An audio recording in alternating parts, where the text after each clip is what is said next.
The autumn sun beat down mercilessly on the auction platform where Eliza Hart stood with her 5-year-old brother Noah clutched against her side, waiting to be sold like cattle to the highest bidder.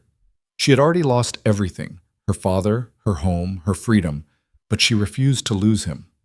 As rough voices shouted numbers that would decide their fate, one quiet cowboy stepped forward and made a bid that would change everything. But was he their salvation or just another kind of prison? Stay with me until the very end of this story, and don't forget to hit that like button and drop a comment telling me what city you're watching from. I love seeing how far these stories travel across the world. Now, let me take you back to that dusty Wyoming town in 1882, where two orphans stood on the edge of despair, and one man's decision would rewrite all their futures. The platform creaked beneath Eliza's boots, each groan of the weathered wood echoing through the town square like a death knell. She stood rigid, her spine straight despite the weight of exhaustion pressing down on her shoulders, one hand gripping Noah's small fingers with a determination that made her knuckles white. The boy pressed against her leg, his face buried in the worn fabric of her skirt, and she could feel him trembling despite the oppressive heat that shimmered off the dirt street. Around them, the crowd swelled and shifted, a sea of sun-darkened faces, calculating eyes, and mouths twisted into expressions ranging from pity to predatory interest. The auctioneer, a barrel-chested man named Sutton with tobacco-stained teeth and a voice like gravel, stood to her left, already warming up the crowd with his practiced patter. "Now, folks, I know times are hard," Sutton called out, his voice carrying across the square with the ease of long practice. "But opportunity don't knock twice. And what we have here is a genuine bargain for any man looking to expand his household with quality workers." Quality workers. The words made Eliza's stomach turn, but she kept her face carefully blank. She had learned in the 3 weeks since her father's death that showing emotion was dangerous. Tears invited contempt. Anger brought punishment. The only safety lay in stillness, in making herself as unremarkable as possible while the world decided what to do with her. But standing on this platform, there was no hiding. "The girl here is 14, strong as they come despite her size," Sutton continued, gesturing toward Eliza with a casual wave that made her feel like livestock. "Can cook, clean, sew, and she's literate. Her daddy saw to that before the consumption took him. And the boy, well, he's young yet, but healthy. 5 years old, good for light work now and heavy labor in a few years." Noah whimpered softly, and Eliza squeezed his hand in a rhythm they'd developed over the past weeks. 3 short pulses that meant, "I'm here. You're safe. We're together." It was a lie, of course. They weren't safe. They might not stay together, but it was the only comfort she could offer.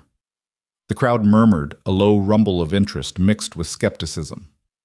Eliza scanned the faces before her, trying to read their intentions, trying to determine which of these strangers might show them even a shred of mercy.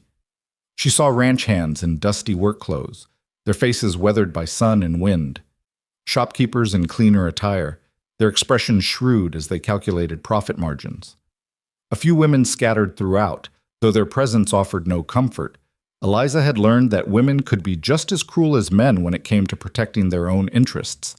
And then there were the ones who made her skin crawl. The men who looked at her with something dark flickering behind their eyes, who studied her developing frame with an attention that made her want to disappear into the platform beneath her feet.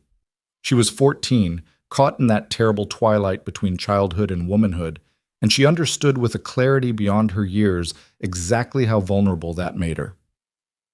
"We'll start the bidding at $50 for the pair," Sutton announced, and Eliza felt Noah flinch against her leg. "Come now, gentlemen, that's a steal for 2 able bodies.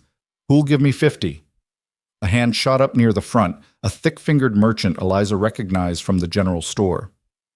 $50, he called out, his voice flat and businesslike. 50 for Mr. Hendricks. Who'll give me 60? 60. This from a rancher toward the back, a man whose name Eliza didn't know, but whose reputation she'd heard whispered among the other displaced children waiting to be sold. He was known for working his hands hard and paying them little. The bidding continued, voices calling out numbers with the casual efficiency of men purchasing seed or livestock. 70, 80, 90. Each increase felt like a nail being driven into a coffin, sealing their fate with the finality of cold iron. Eliza's mind raced through scenarios, each more desperate than the last. If they were separated, how would she find Noah again? If they were bought by someone cruel, how long could she protect him? Her father had always told her she was strong, that she had her mother's spine and his stubbornness, but standing here in the blazing sun with her brother's hand in hers and their future being decided by strangers' wallets, she felt anything but strong. $100! The voice came from the left side of the crowd, deep and rough, with what sounded like barely controlled anger. Heads turned, and Eliza followed their gaze to see a tall man in a dark coat pushing his way toward the front. She recognized him.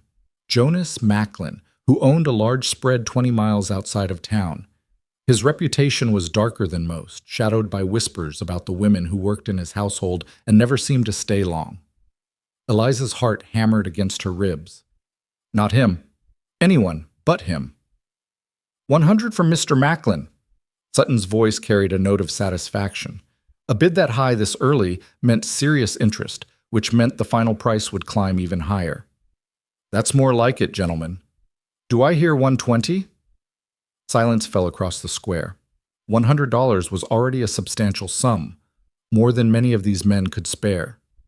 Eliza watched Macklin's face, saw the satisfied smirk beginning to form at the corners of his mouth, and felt something cold and terrible settle in her chest. She looked down at Noah, at his small face still pressed against her skirt, and made a decision. If Macklin won the bid, if they were forced to go with him, she would find a way to escape. She didn't know how, didn't know where they would go or how they would survive, but she would not let her brother grow up in whatever darkness waited at the Macklin ranch. Going once, Sutton called, his gavel raised. Eliza's mind cataloged possibilities with desperate speed. The stable behind the general store where they could hide until nightfall. The wagon tracks leading north toward the mining camps where 2 more children might disappear among the crowds. The creek bed they could follow west, traveling at night, foraging what they could. Going twice? $150? The voice cut through the square like a blade, quiet, firm, utterly without hesitation. Every head turned toward the back of the crowd, and Eliza found herself standing on her toes, trying to see past the wall of bodies to identify the speaker. The crowd parted slowly, reluctantly, and a man walked through the gap they created. He was tall, broad-shouldered, wearing work clothes that had seen better days but were clean and well-maintained. His face was weathered by sun and wind, with the permanent squint of someone who spent most of his time outdoors, and his dark hair was shot through with early traces of silver, despite appearing to be no older than 30. He moved with the easy confidence of someone comfortable in his own skin, but there was something else in his bearing, a kind of quiet watchfulness that suggested he missed very little. Most striking were his eyes. Even from the platform, Eliza could see they were a startling blue-gray, the color of storm clouds gathering on the horizon, and they were fixed directly on her with an intensity that made her breath catch. Mr. Rowan, Sutton said, and there was something careful in his tone, a note of respect mixed with wariness. That's a generous offer. You're certain? The man, Rowan, didn't take his eyes off Eliza. I'm certain. Macklin's face had gone red, his jaw clenched with barely suppressed rage. 160, he spat out. 200. Rowan's voice remained level, almost casual, as if he were discussing the weather rather than bidding a small fortune for 2 children he didn't know. The crowd erupted in whispers. $200 was an extraordinary sum, more than many families saw in a year.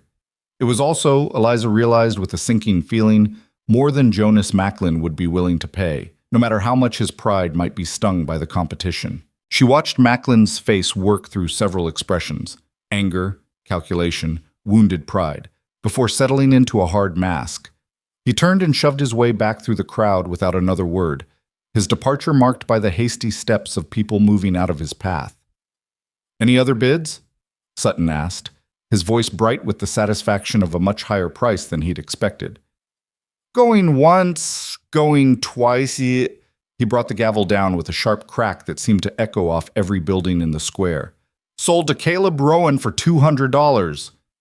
The crowd began to disperse, already moving on to the next item of business, the next piece of someone's life being parceled out and reassigned. But Eliza couldn't move. She stood frozen on the platform, Noah's hand still clutched in hers, watching as Caleb Rowan approached. He moved through the thinning crowd with unhurried steps, pulling a worn leather wallet from his coat pocket as he climbed the platform stairs. Up close, she could see the lines around his eyes, the calluses on his hands, the careful way he counted out bills and handed them to Sutton without ceremony. "Papers?" Rowan asked quietly. Sutton produced 2 sheets of paper from his coat, the contracts that would bind Eliza and Noah to their new owner for the next several years. Standard indenture agreements, the same legal documents that had been used to sell countless others in this hard country where the law turned a blind eye to such transactions. Rowan took them, folded them once, and slipped them into his pocket. Then finally, he turned his full attention to Eliza. She lifted her chin, meeting his eyes with as much dignity as she could muster. She wouldn't cower, she wouldn't beg. Whatever he intended, whatever had motivated him to spend such a sum, she would face it standing tall. "My name is Caleb Rowan," he said, his voice low enough that only she and Noah could hear. "I have a ranch about 15 miles west of here. It's not much, a few hundred acres, some cattle, horses. I run it myself with 2 hired hands who live in the bunkhouse." Eliza waited, her heart pounding. Men didn't usually explain themselves to their purchases. "I'm going to take you both there now," Rowan continued. "We'll travel until dark, camp for the night, and reach the ranch by tomorrow afternoon. You'll each have your own room in the main house. You'll eat 3 meals a day. You'll work. There's always work on a ranch, but you'll be paid wages, same as any hand. And you'll be safe." The words hung in the air between them, too good to be true, too simple to believe. Eliza searched his face for signs of deception, for the crack in the facade that would reveal his true intentions, but found only a steady, patient regard. "Why?" The word escaped before she could stop it, rough with suspicion and exhaustion. Something flickered in Rowan's eyes. Not anger at being questioned, but something that looked almost like understanding. "Because I remember what it's like to have nowhere to go," he said simply, "and because no child should be sold like property." He turned to Noah, who was peeking out from behind Eliza's skirt with wide, frightened eyes, and carefully lowered himself into a crouch so he was at the boy's eye level. "What's your name, son?" Noah looked up at Eliza, seeking permission, and she gave a tiny nod. "Noah," he whispered. "Noah. That's a good name. Strong." Rowan's voice gentled even further. "Are you hungry, Noah?" The boy nodded slowly. "Well, I've got some supplies in my wagon, including some jerky and hardtack. Not fancy, but it'll keep your belly full until we can get a proper meal. Would you like some?" Another nod, slightly more enthusiastic. Rowan straightened and looked back at Eliza. "I'm not going to hurt you, either of you. I know you have no reason to believe me right now, and I'm not asking you to. But I'm asking you to come with me, because the alternative is standing on this platform until Sutton finds another buyer, and I think we both know that buyer won't be someone you'd choose." It wasn't a choice, not really, but the fact that he'd framed it as one, the fact that he'd spoken directly to her, rather than just claiming his property and moving on, created the smallest crack in the wall of fear she'd built around herself. "What about our things?" she asked, because she needed to say something, needed to assert some small measure of agency in this situation. "Do you have belongings somewhere?" "At the boarding house, Mrs. Fletcher's. Just a bag each. We'll collect them on the way to the wagon." He gestured toward the platform stairs. "Shall we?" Eliza took a breath, squeezed Noah's hand in their rhythm. "I'm here. You're safe. We're together," and began to descend the stairs. Rowan fell into step beside them, but didn't try to take Noah's other hand or guide Eliza with a touch on her elbow. He simply walked alongside them, a steady presence that felt neither threatening nor proprietary. The walk to Mrs. Fletcher's boarding house took only a few minutes, but Eliza was acutely aware of the eyes following them, curious townspeople wondering what Caleb Rowan wanted with 2 children, envious glances from others who'd been hoping to secure cheap labor, and at least one hard stare from Jonas Macklin, who stood in the shadow of the saloon watching their progress with naked hatred. Mrs. Fletcher had their meager belongings already packed and waiting by the door, a carpet bag for Eliza containing 2 dresses, a nightgown, her mother's hairbrush, and her father's pocket watch, and a smaller sack for Noah with his spare clothes and the wooden horse their father had carved him. The landlady's expression was carefully neutral as she handed over the bags, but her eyes lingered on Rowan with something that might have been approval. "You'll treat them right, Caleb," she said. It wasn't a question. "Yes, ma'am." She nodded once, decisively, then looked at Eliza. "You're a good girl. You take care of that brother of yours." "Yes, ma'am." Eliza's voice came out steadier than she felt. They returned to the main street where Rowan's wagon waited, a sturdy farm wagon with a canvas cover stretched over wooden ribs, the bed loaded with supplies. 2 horses stood patiently in their traces, their coats shining with good care. Rowan loaded their bags into the back, then turned to Noah. "Would you like to ride up front with me, or would you feel safer in the back with your sister?" Noah looked between Rowan and Eliza, uncertainty written across his small face. Eliza could see him trying to be brave, trying to make the grown-up choice, and her heart ached. "It's all right," she said softly. "Whatever you want." Can Eliza sit up front too?" Rowan's expression softened almost imperceptibly. "Of course. There's room for all 3 of us on the bench." He helped them both up with careful, impersonal efficiency. A hand under Eliza's elbow, a boost for Noah that had the boy giggling nervously despite everything. Then he swung himself up into the driver's seat, gathered the reins, and clicked his tongue to set the horses moving. The wagon rolled out of town, heading west, and Eliza watched the buildings grow smaller behind them with a mixture of relief and trepidation. She'd lived her entire life in or near this town. Her father was buried in the cemetery on the hill. Her mother's grave was there too, though Eliza had been too young when she died to remember much beyond a sense of warmth and safety that had never quite been replicated. Now she was leaving it all behind, riding into an unknown future with a stranger who'd paid $200 for the privilege of owning her labor for the next several years. Beside her, Noah was already fighting to keep his eyes open, exhausted by fear and the relentless sun. Rowan reached behind the bench and produced a canteen and a piece of jerky wrapped in cloth. "Here," he said, offering them to Noah. "Small bites of the meat. It's salty, and you'll want to wash it down with water." Noah took them with whispered thanks and immediately began to gnaw on the jerky with the intense focus of a hungry child. Rowan glanced at Eliza. "There's more if you want some." "I'm fine." "You're hungry?" It wasn't a question. "I can see it in your face. When did you eat last?" Eliza's jaw tightened. "Yesterday, breakfast." Rowan's hands flexed on the reins, but his voice remained calm. "There's bread and cheese in the box behind you, and apples. Eat something. You're no good to anyone if you collapse from hunger." The practical logic of it overrode her stubborn pride. Eliza reached behind and found the supplies he'd mentioned, wrapped carefully in cloth. She took a piece of bread and a wedge of cheese, breaking off small portions and chewing slowly, trying not to let her ravenous hunger show. They rode in silence for a while, the wagon creaking steadily along the rutted road, the afternoon sun beginning its slow descent toward the western mountains. The landscape here was harsh but beautiful, rolling grassland broken by rocky outcrops, stands of pine in the distance, and everywhere the vast open sky that made a person feel both insignificant and somehow part of something larger. "Your father," Rowan said eventually, his eyes on the road ahead. "Sutton said consumption took him. How long ago?" 3 weeks. Eliza's voice was flat, carefully stripped of emotion. "He got sick in the spring. By summer he could barely leave his bed. He died on the 23rd of September. I'm sorry." "Are you?" The words came out sharper than she'd intended, edged with all the anger she'd been suppressing.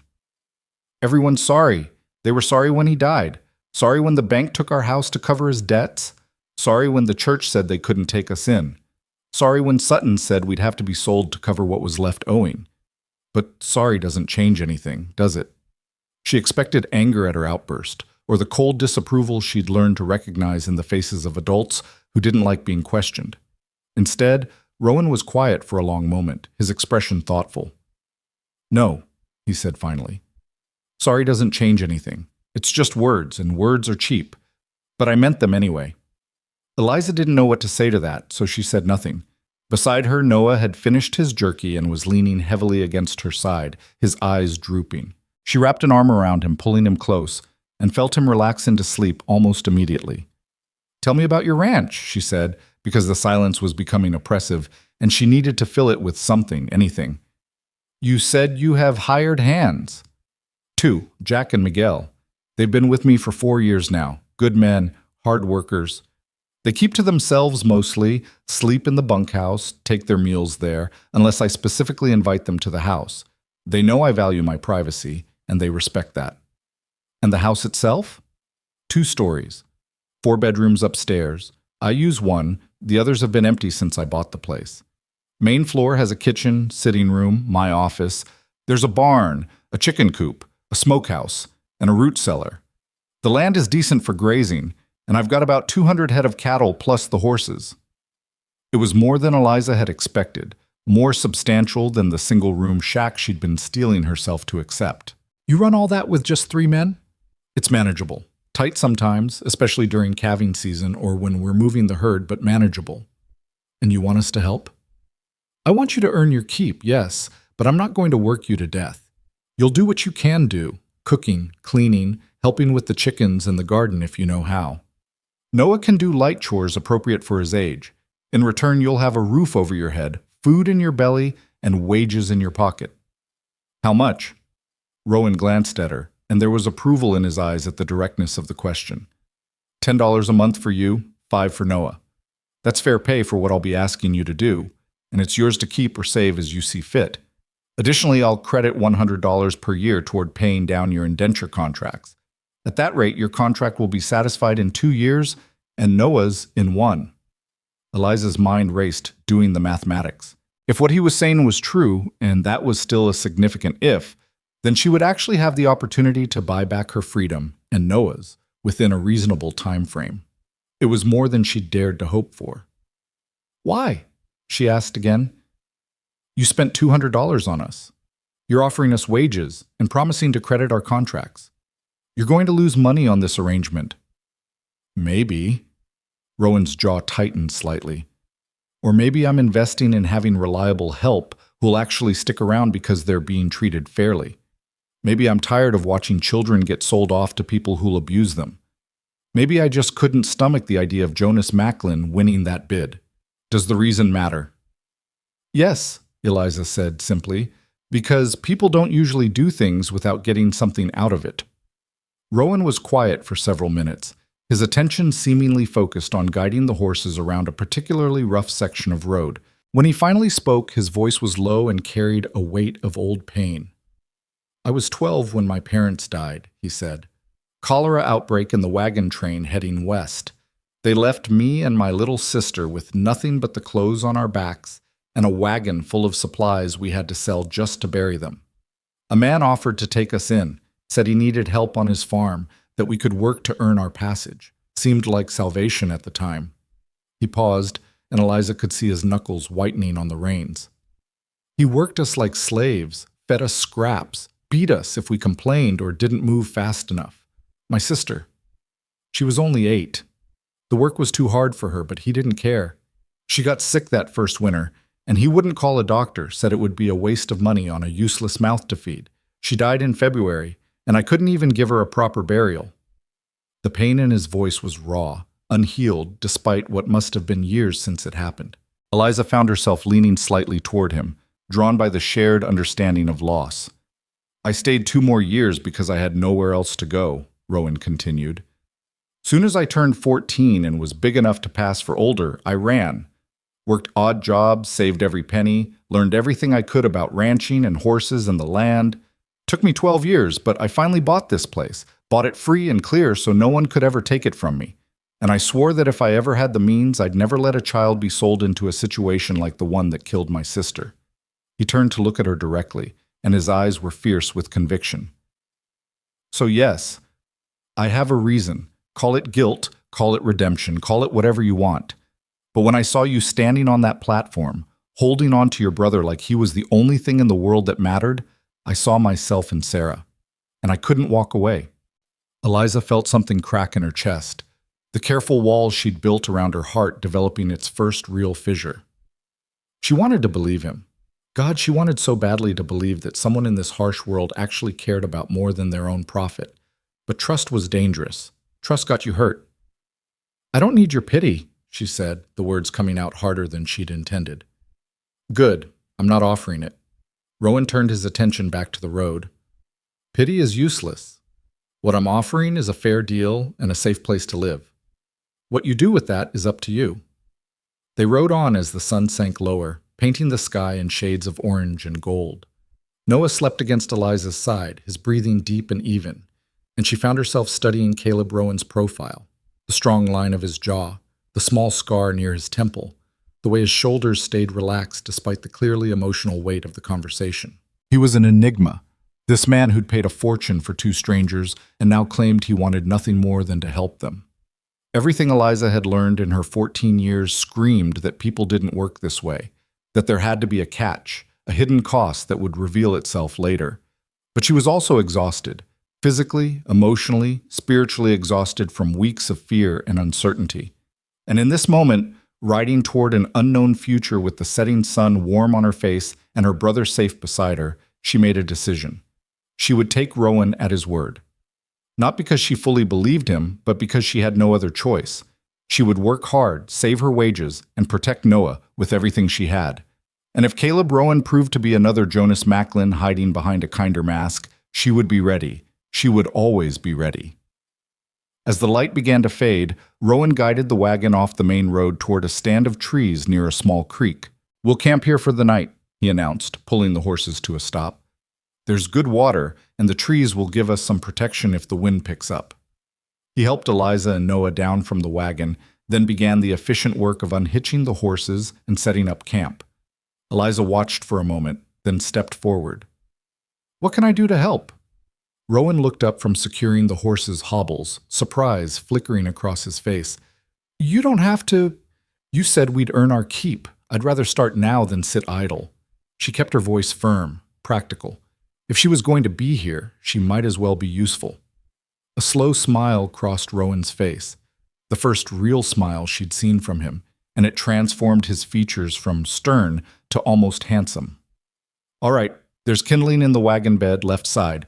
If you can get a fire started, I'll handle the rest. Eliza nodded and moved to collect the wood, Noah trailing behind her like a shadow. Together they built a small fire while Rowan finished with the horses and began pulling supplies from the wagon. A coffee pot, tin cups, a sack of beans, some dried meat, and a cast-iron skillet. Can you cook? He asked Eliza as he settled beside the fire. Yes. My mother taught me before she died, and I've been doing all the cooking since my father got sick. Then this is yours. He handed her the skillet and ingredients. Make what you know how to make. We're not fancy out here. It was a test, Eliza realized, though perhaps an unconscious one. He wanted to see what she could do, whether she'd been honest about her skills. She took the skillet and set to work, soaking the beans in water from the creek, seasoning the dried meat, and coaxing the fire to exactly the right temperature. As she cooked, Rowan set up bedrolls, one for himself on the far side of the fire, and two close together on the opposite side. The gesture wasn't lost on Eliza. He was giving them space, making it clear through action rather than words that he wouldn't intrude on their privacy. By the time the food was ready, full dark had fallen, and the stars were beginning to emerge in brilliant profusion across the clear sky. They ate in companionable silence, Noah wedged between Eliza and the fire, his eyes heavy, but his stomach finally full. That's good cooking, Rowan said when he'd finished his portion. Better than anything I've managed in 6 months. It's just beans and meat. Doesn't matter, it's good. He poured himself another cup of coffee and looked at Noah. You should sleep, son. Tomorrow's another long day of travel. Noah glanced up at Eliza, seeking permission even for something as simple as sleep. The dependency broke her heart even as it strengthened her resolve. He'd already lost so much, his father, his home, his innocence. She would make sure he lost nothing more. Go on, she said softly. I'll be right here. She helped him settle into the bedroll, tucking the blanket around him against the growing chill. Within minutes, he was asleep again, his small chest rising and falling with the peaceful rhythm of childhood. When Eliza returned to the fire, Rowan was staring into the flames, his expression distant and unreadable. She settled on the opposite side, maintaining the careful distance between them, and wrapped her arms around her knees. He depends on you a lot, Rowan observed quietly. I'm all he has. You're young to carry that weight. I'm old enough. Eliza's voice carried an edge of defensiveness. I've been taking care of him since our mother died when he was a baby. I can handle it. I don't doubt that. Rowan looked up from the fire, his eyes catching the light. But that doesn't mean you should have to do it alone. I don't have a choice. Maybe you do now. He let the words hang in the air between them, not pressing, just offering. I meant what I said before. You'll be safe at my ranch, both of you. And if you need help, you only have to ask. Eliza wanted to believe him, but belief required trust, and trust required vulnerability, and she'd learned that vulnerability was just another word for weakness. We'll see, she said finally, which was as close to acceptance as she could manage. Rowan nodded, seeming to understand the limits of what she could offer. He finished his coffee and stood, moving to bank the fire to a safer level for sleeping. Get some rest. I'll take first watch. Watch for what?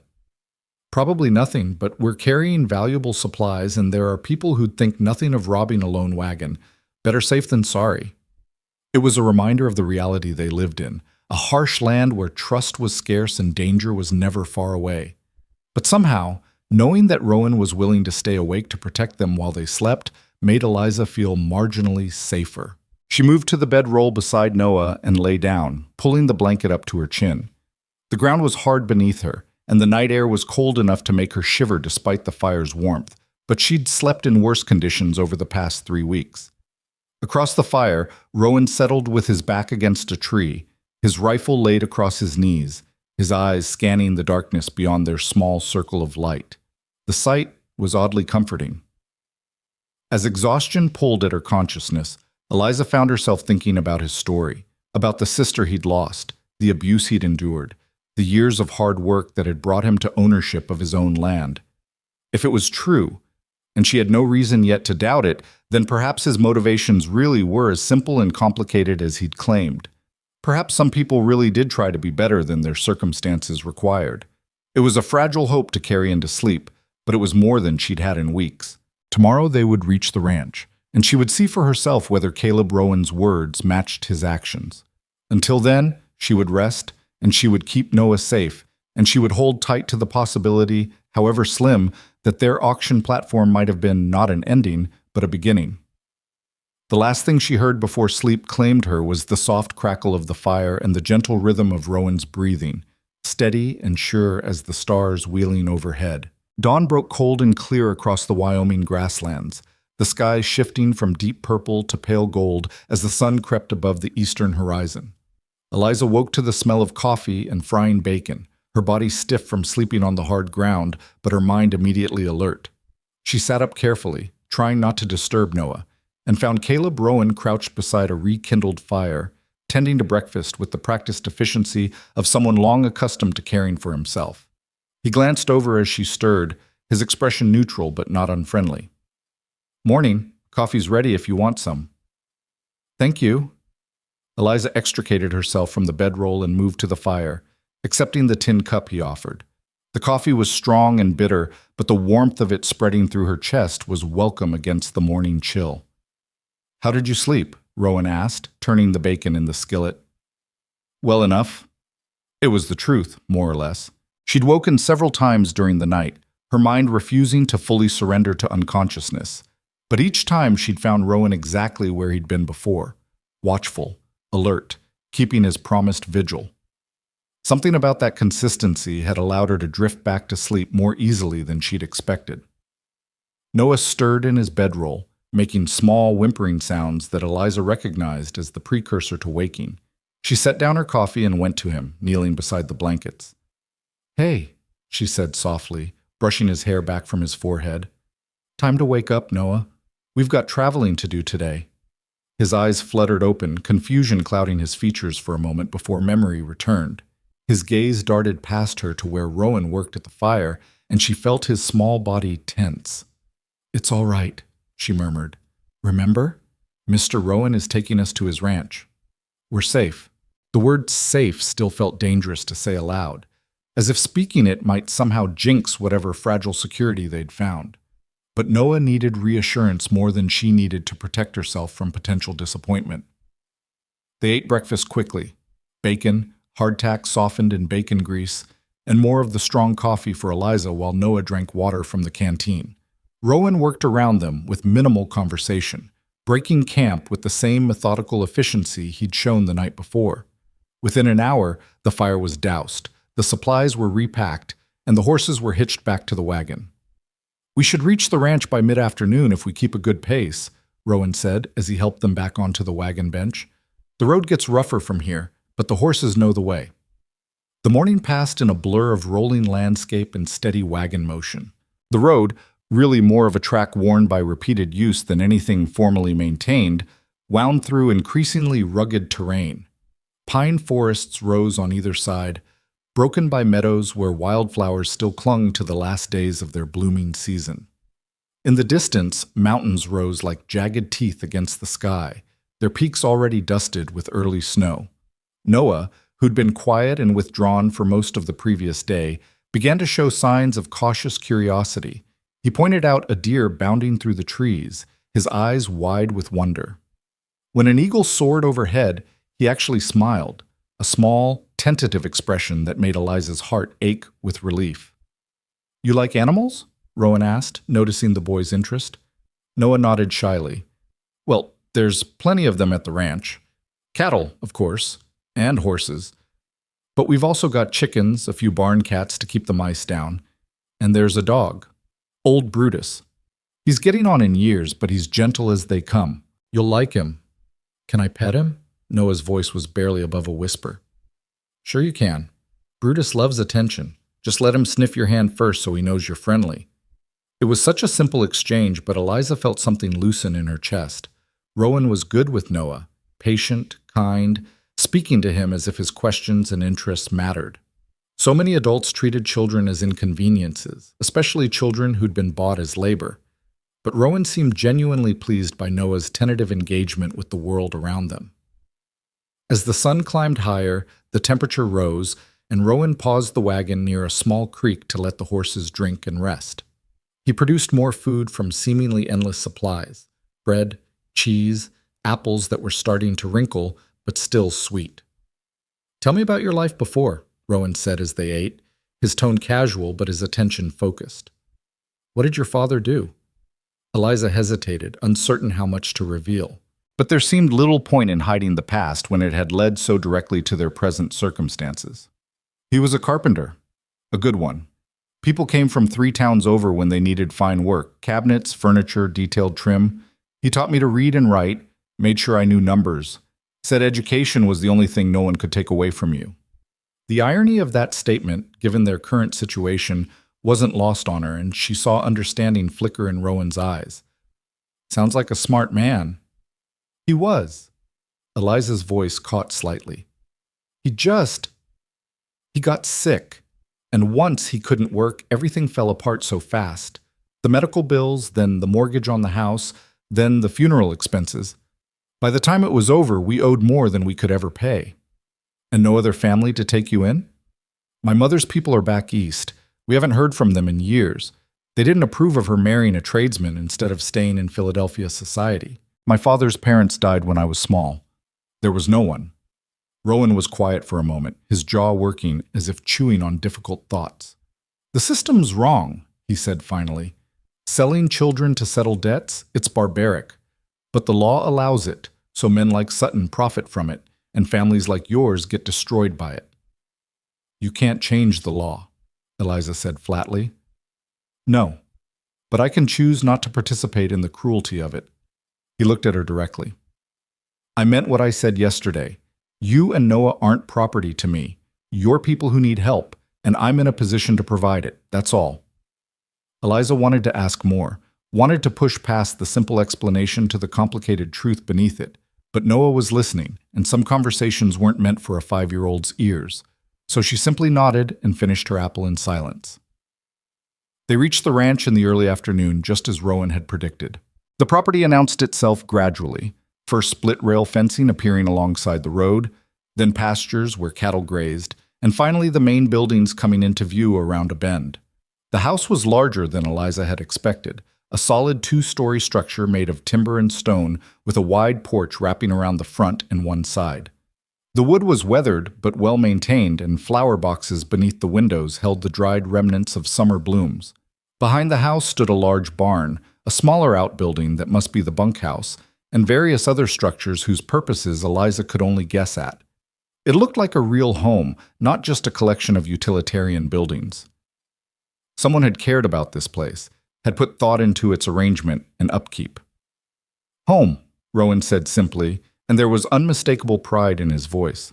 Two men emerged from the barn as the wagon approached, one tall and lanky with sun-bleached hair, the other shorter and more compact with dark features and the kind of permanent tan that spoke of indigenous or Mexican heritage.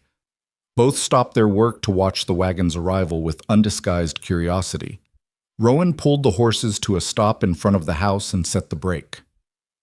"Jack, Miguel," he called out, "come meet the new members of our household." The two men exchanged glances, then approached with the cautious friendliness of people unsure what to expect. Up close, Eliza could see that Jack was younger than she'd initially thought, maybe 20, with an open, honest face marked by sun and wind. Miguel looked to be in his 30s, with sharp eyes that seemed to miss nothing and a calm, centered presence.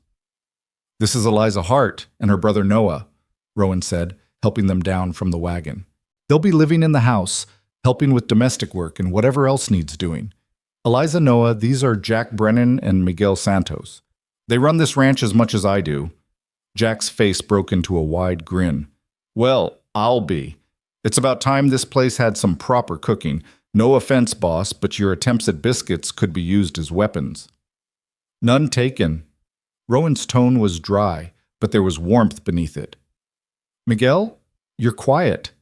Miguel had been studying Eliza with an intensity that might have been uncomfortable if not for the complete absence of anything predatory in his gaze. When he finally spoke, his English carried a slight accent but was perfectly clear. "I am thinking that Caleb Rowan does not do things without good reason, and I am wondering what the reason is. The reason is, I was in town, saw children being sold, and decided to do something about it." Rowan's voice carried an edge of challenge. "You have a problem with that?" Miguel's expression didn't change. "I have a problem with nothing. I am simply observing that you have perhaps brought complications into a simple life. Life's never been simple." "True." Miguel turned his attention to Noah, who was half hiding behind Eliza's skirts again. "Hello, pequeño. Do you know what that word means?" Noah shook his head. "It means little one in Spanish. Can you say it? Pequeño. Pequeño." "Close enough. You will learn." Miguel's stern face softened slightly. "There is a dog named Brutus who will be very happy to meet you. He is in the barn. Would you like to see him?" Noah looked up at Eliza, seeking permission. She hesitated, her protective instincts warring with the understanding that she couldn't keep him glued to her side forever. But Rowan spoke before she could. "Jack, why don't you take Noah to meet Brutus while Miguel and I unload the wagon? Give Eliza a chance to see the house without him underfoot." It was tactfully done, acknowledging her need to assess their new situation without making it seem like Noah was being separated from her against her will. Jack seemed to understand immediately, his expression gentle as he crouched down to Noah's level. "Come on, partner. Brutus has been lonely lately. He could use a friend." Noah glanced at Eliza one more time, received her nod of permission, and took Jack's offered hand with endearing trust. As they walked toward the barn, she heard Jack already chattering away about the various animals and their personalities, his easy manner clearly designed to put the boy at ease. "He's good with children," Rowan said quietly, following her gaze. "Lost his younger siblings in a fire a few years back. I think it helps him to have young ones around." Eliza filed that information away, another piece of the puzzle that was Caleb Rowan's household. "And Miguel? Ex-Army scout. He doesn't talk much about his past, and I don't push, but he's loyal, capable, and he has a code. He'll protect Noah as fiercely as he'd protect any member of this ranch." Miguel had already begun unloading supplies from the wagon with practiced efficiency, his movements economical and sure. He caught Eliza watching and gave a small nod of acknowledgement that somehow conveyed both respect and reservation. "Come on," Rowan said, picking up their bags. "Let me show you the house." The interior was as well maintained as the exterior, though clearly decorated by someone with more practical sense than aesthetic vision. The front door opened into a large sitting room with a stone fireplace dominating one wall, comfortable if worn furniture arranged around it, and windows that let in generous amounts of light. A doorway to the left led to what must be Rowan's office. She caught a glimpse of a desk piled with papers and ledgers. To the right, another doorway showed a dining table and the entrance to the kitchen beyond. "Kitchen's fairly well equipped," Rowan said, leading her through. "Previous owner's wife was particular about her cooking. There's a good stove, plenty of pots and pans, a pantry that's currently understocked, but we can fix that." The kitchen was indeed impressive, far better than the cramped corner where Eliza had prepared meals in their small house in town. A massive cast-iron stove stood against one wall, a deep sink with a pump beneath a window overlooking the back garden, and countless shelves and cupboards offering storage space she couldn't have imagined. "The pump draws from a well," Rowan continued. "Water's cold, but clean. For hot water, there's a reservoir built into the stove. The pantry's through here." He showed her a small room lined with shelves, currently holding basic staples: flour, sugar, salt, cornmeal, dried beans, and various preserved goods in jars. It was more food than she'd seen in one place in weeks, and her mind was already cataloging possibilities for meals. "Upstairs?" she asked. "4 bedrooms and a washroom. I'll show you." The stairs creaked slightly as they climbed, opening onto a hallway with doors on either side. Rowan pushed open the first door on the right. "This will be yours." The room was simple but clean: a bed with an iron frame, a dresser, a small table with a chair, and a window with faded curtains. The bed had sheets and blankets already on it, though they looked like they could use airing out. Everything was covered in a fine layer of dust that spoke of long disuse. "Noah's room is next door," Rowan said, moving to the adjacent room. It was slightly smaller but similarly furnished, with the addition of a small shelf that would be perfect for Noah's few belongings. "The washroom's at the end of the hall. There's a tub, though you'll have to heat water on the stove and carry it up. Not the most convenient system, but it works." Eliza moved to the window of her room, looking out over the ranch yard. From this vantage point, she could see Jack and Noah emerging from the barn, a large brown dog loping beside them. Noah was laughing, actually laughing, as the dog jumped up to lick his face. "The rooms are yours to arrange however you like," Rowan said from the doorway. "There are extra linens in the cupboard in the washroom. Take what you need." She turned to face him, struck again by the surreal nature of all this. A real bedroom with a door that closed, privacy, space. Things she'd been prepared to sacrifice completely were being offered without strings attached, or at least without any strings she could see yet. "Where's your room?" she asked, because she needed to know the layout, needed to understand the geography of potential danger. "Far end of the hall, opposite side. Farthest point from yours." His tone was matter-of-fact, but she could see he understood why she was asking. "You can put a chair under your door handle at night if it makes you feel safer. I won't be offended." The offer was so frank, so devoid of wounded pride or manipulation, that Eliza found herself reassessing him once again. Men who intended harm didn't usually offer their potential victims ways to defend themselves. "I need to get back to work," Rowan said. "Take the afternoon to settle in, clean up the rooms if you want. There's a trunk in the attic with fabric scraps and such if you want to make new curtains. Dinner's usually around 6, nothing fancy, just whatever can be put together. If you're up to cooking tonight, I'd appreciate it, but if you need more time to adjust, I can manage." "I can cook?" "Good. There's a chicken that needs using before it turns, and plenty of vegetables in the root cellar. Make whatever seems right." He paused at the doorway. "Eliza, you did well today. The traveling, the uncertainty, it's not easy. You're strong." He left before she could formulate a response, his boots loud on the stairs and then fading as he headed back outside. Eliza stood alone in the room that was supposedly hers, trying to process everything that had happened in the last 24 hours. She'd been sold. That was the stark reality. No matter how kindly Rowan phrased it, no matter what promises he made about wages and freedom, the fundamental truth was that she and Noah had been purchased like goods. The papers in Rowan's pocket gave him legal control over their lives for years to come. But he'd also given them rooms with doors, fed them without stinting, spoke to them with respect, Let Noah play with a dog while promising protection and safety. The contradiction was exhausting to navigate. Eliza spent the next hour cleaning her room and Noah's, throwing open windows to air out the mustiness, beating dust from the mattresses, and making the beds with fresh linens from the washroom cupboard. The physical work was soothing, giving her hands something to do while her mind churned through possibilities and fears. She was arranging Noah's few belongings on his shelf when she heard boots on the stairs. Her body tensed automatically, but it was only Jack, Noah still chattering happily beside him. "Miss Eliza," Jack said with exaggerated formality, tipping an imaginary hat. "I'm returning your brother in one piece, as promised. He's made friends with Brutus, met all the horses, and learned 3 new Spanish words from Miguel. I'd say that's a productive afternoon." Noah ran to her immediately, wrapping his arms around her waist. "Eliza, there's a horse named Thunder, and he's all black, and Jack says maybe I can learn to ride, and Brutus is so nice, and he licked my face, and—" "Breathe," she said, unable to suppress a small smile at his enthusiasm. It was the most animated she'd seen him since before their father's death, and relief washed through her. Whatever else happened, Noah was happy in this moment. That had to count for something. "Jack?" Rowan's voice called from downstairs. "Need you in the barn." "Duty calls." Jack ruffled Noah's hair. "See you at dinner, partner." As his footsteps retreated, Noah looked up at Eliza with shining eyes. "This place is amazing. Can we stay?" The question pierced her heart. "For now," she said carefully. "We'll see how it goes." "But you like it here too, right?" Did she?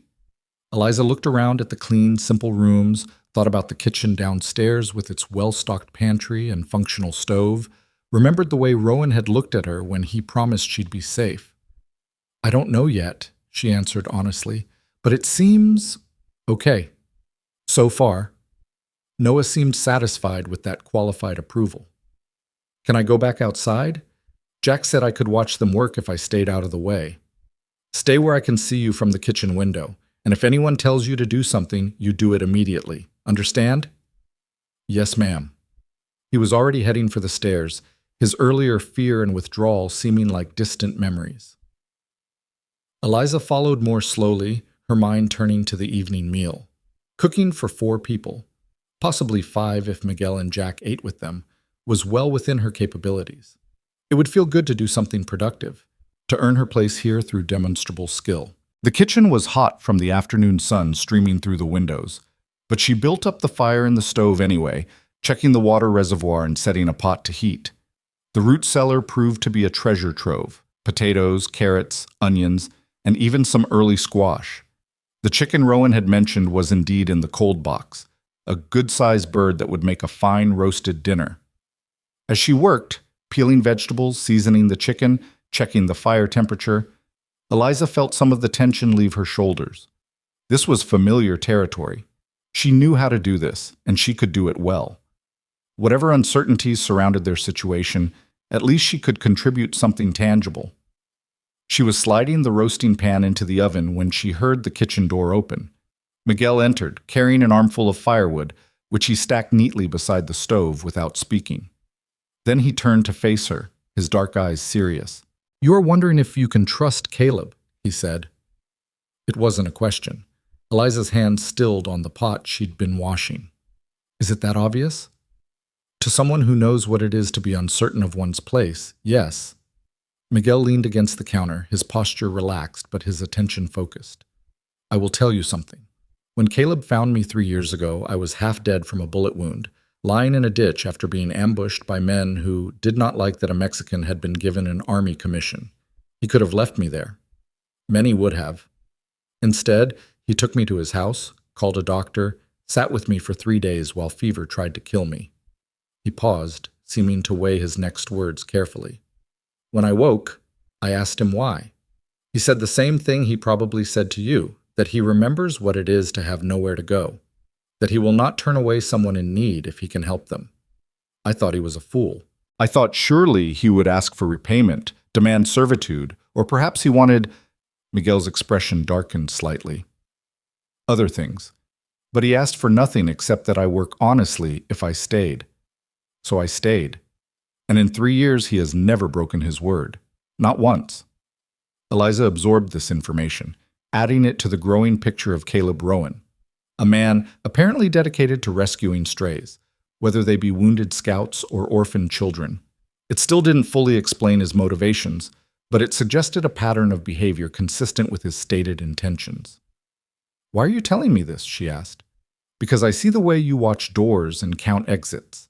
I see the way you position yourself always between Noah and the rest of the world. I understand these things because I did them too. I'm telling you that Caleb Rowan is one of the good ones.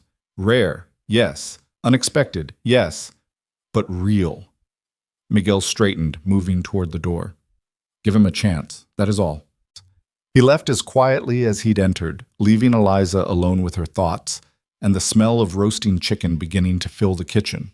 She returned to her work, but Miguel's words echoed in her mind. A pattern of rescue.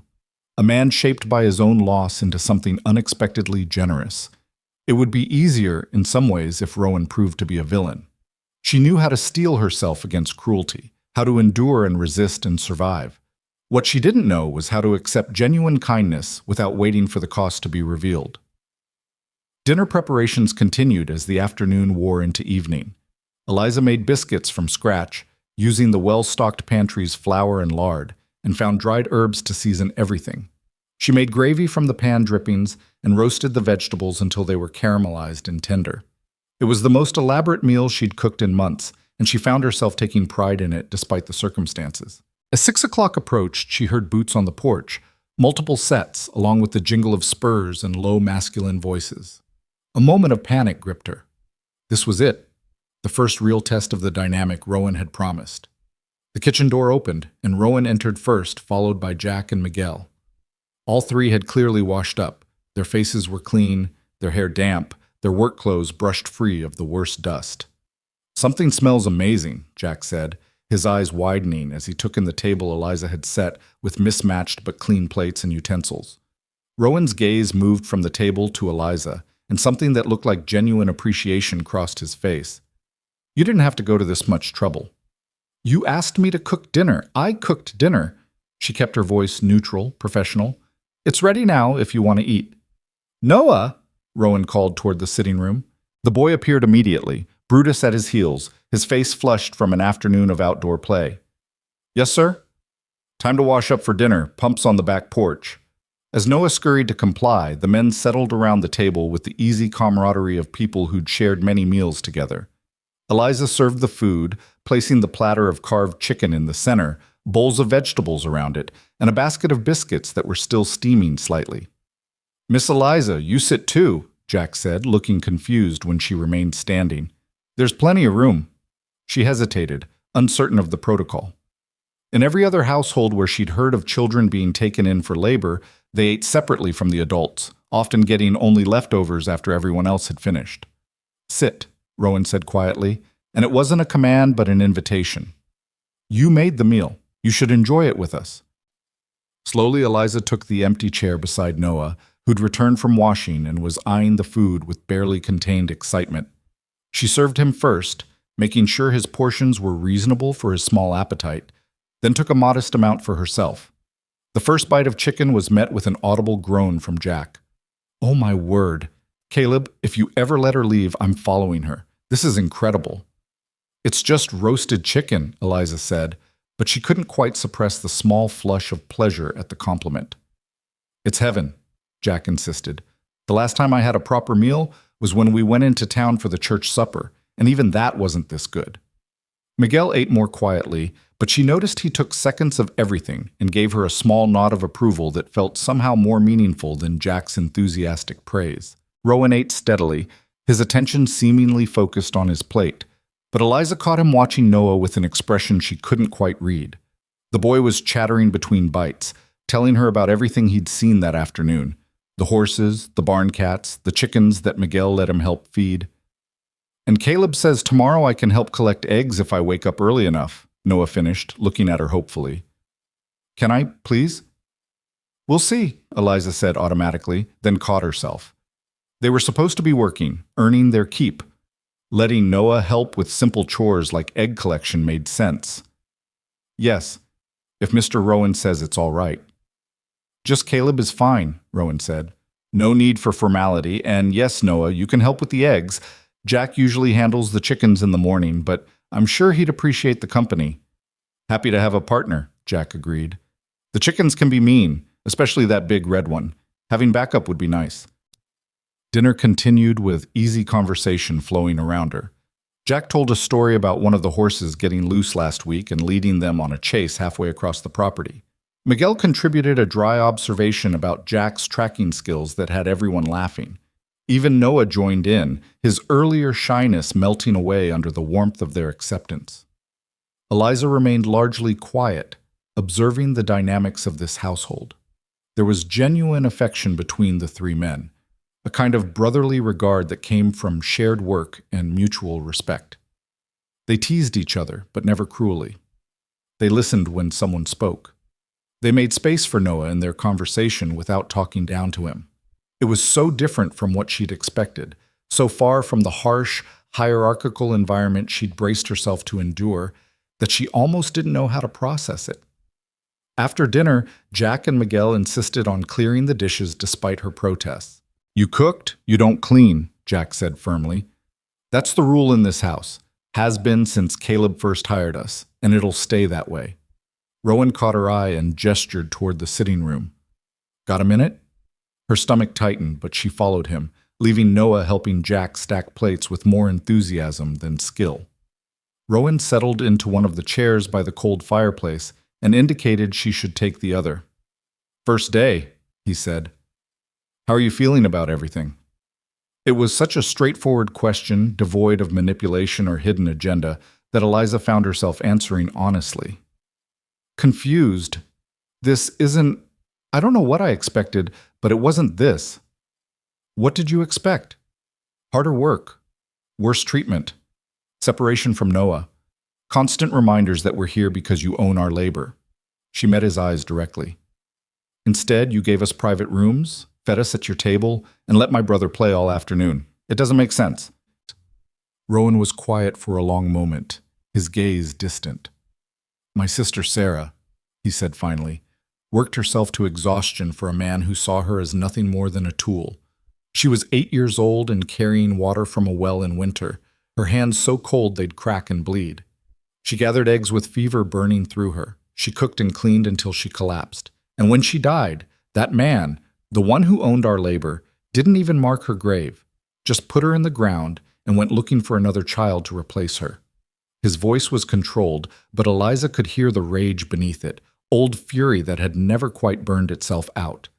I swore I'd never be that man, Rowan continued. I swore if I ever had the means to help someone in the same situation, I'd do better. So yes, you have private rooms. Yes, you eat at the table with us. Yes, Noah gets to be a child for a few hours a day instead of being worked until he breaks. Because that's what decent human beings do, even if the law says I don't have to. Eliza felt something crack inside her chest. Not breaking, but opening. How do I know you'll keep being that person? How do I know this isn't just... She struggled for words. The good behavior before the real situation reveals itself? You don't. Rowan's answer was blunt. You can't know. I can make all the promises in the world, but until time proves them true, they're just words. All I can tell you is that I've been living by these principles for 6 years since I bought this place. Miguel's been here for 3, Jack for 4. Ask them if I've changed. Ask them if I've ever gone back on my word. Miguel already told me, she admitted. And? And I'm trying to trust it, but trust is... She trailed off, unable to articulate the complex fear and hope tangled together in her chest. Hard, Rowan finished for her, especially when you've been let down before. I get it, so take your time. Watch and wait. Test me if you need to. But while you're deciding whether to trust me, at least try to live here. Really live, not just survive. Let Noah be happy. Learn the ranch. Make it a home if you can. Why does it matter to you if we're happy? The question burst out before she could stop it. You paid for labor. Why do you care about anything beyond that? Rowan smiled slightly, though there was sadness in it. Because happiness makes people work better? Because misery is exhausting to live around? Because I'm a human being with a conscience? He shook his head. Pick whatever reason makes sense to you, Eliza. But the truth is, I care because I do. There doesn't have to be a complicated explanation. It was perhaps the most honest answer anyone had ever given her, precisely because it refused to over-explain or justify itself. Rowan cared because he was the kind of person who cared. Some people were built that way, shaped by their experiences into something softer than the world usually allowed. I should get Noah ready for bed, she said, standing. Tomorrow's going to be a long day. One more thing. Rowan stood as well. Your wages start today. I'll pay you at the end of each week. Easier to keep track that way. And the credit toward your contract starts accumulating now, too. I'll show you the ledger tomorrow so you can verify the numbers yourself. Eliza nodded, not trusting herself to speak. The careful way he accounted for everything, making sure she could check his work, was another small piece of evidence that maybe, possibly, she could begin to lower her guard. She collected Noah from the kitchen where he was still helping Jack wash dishes by splashing more water on the floor than on the plates, and guided him upstairs. The evening routine of washing, changing into his nightshirt, and settling into bed was blessedly normal, an anchor point of familiarity in a day of overwhelming change. Eliza, Noah said as she tucked the blankets around him. I like it here. Is that okay? Yes, sweetheart, it's okay. Are we going to stay forever? I don't know about forever, she said carefully, but we'll stay for now. And I'll keep you safe. That's a promise. She kissed his forehead and turned down the lamp, leaving the door open a crack so she could hear if he called for her in the night.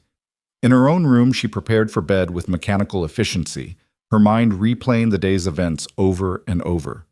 They'd been here less than 24 hours, and already her understanding of their situation had been challenged multiple times. Rowan wasn't the tyrant she'd feared. The ranch wasn't the prison she'd imagined.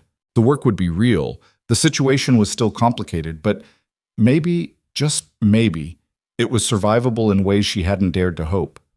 Eliza lay in bed, staring at the ceiling where moonlight painted silver patterns through the window, and made herself a promise. She would give this place 1 month, 30 days to see if Caleb Rowan's actions continued to match his words. 30 days to determine if the safety he promised was real or illusion. And if at the end of that time he'd proven himself true, then perhaps she could begin to believe in the impossible. That sometimes, rarely, people were exactly as good as they seemed. It wasn't trust. Not yet. But it was the possibility of trust, which was more than she'd had since the moment she'd climbed onto that auction platform.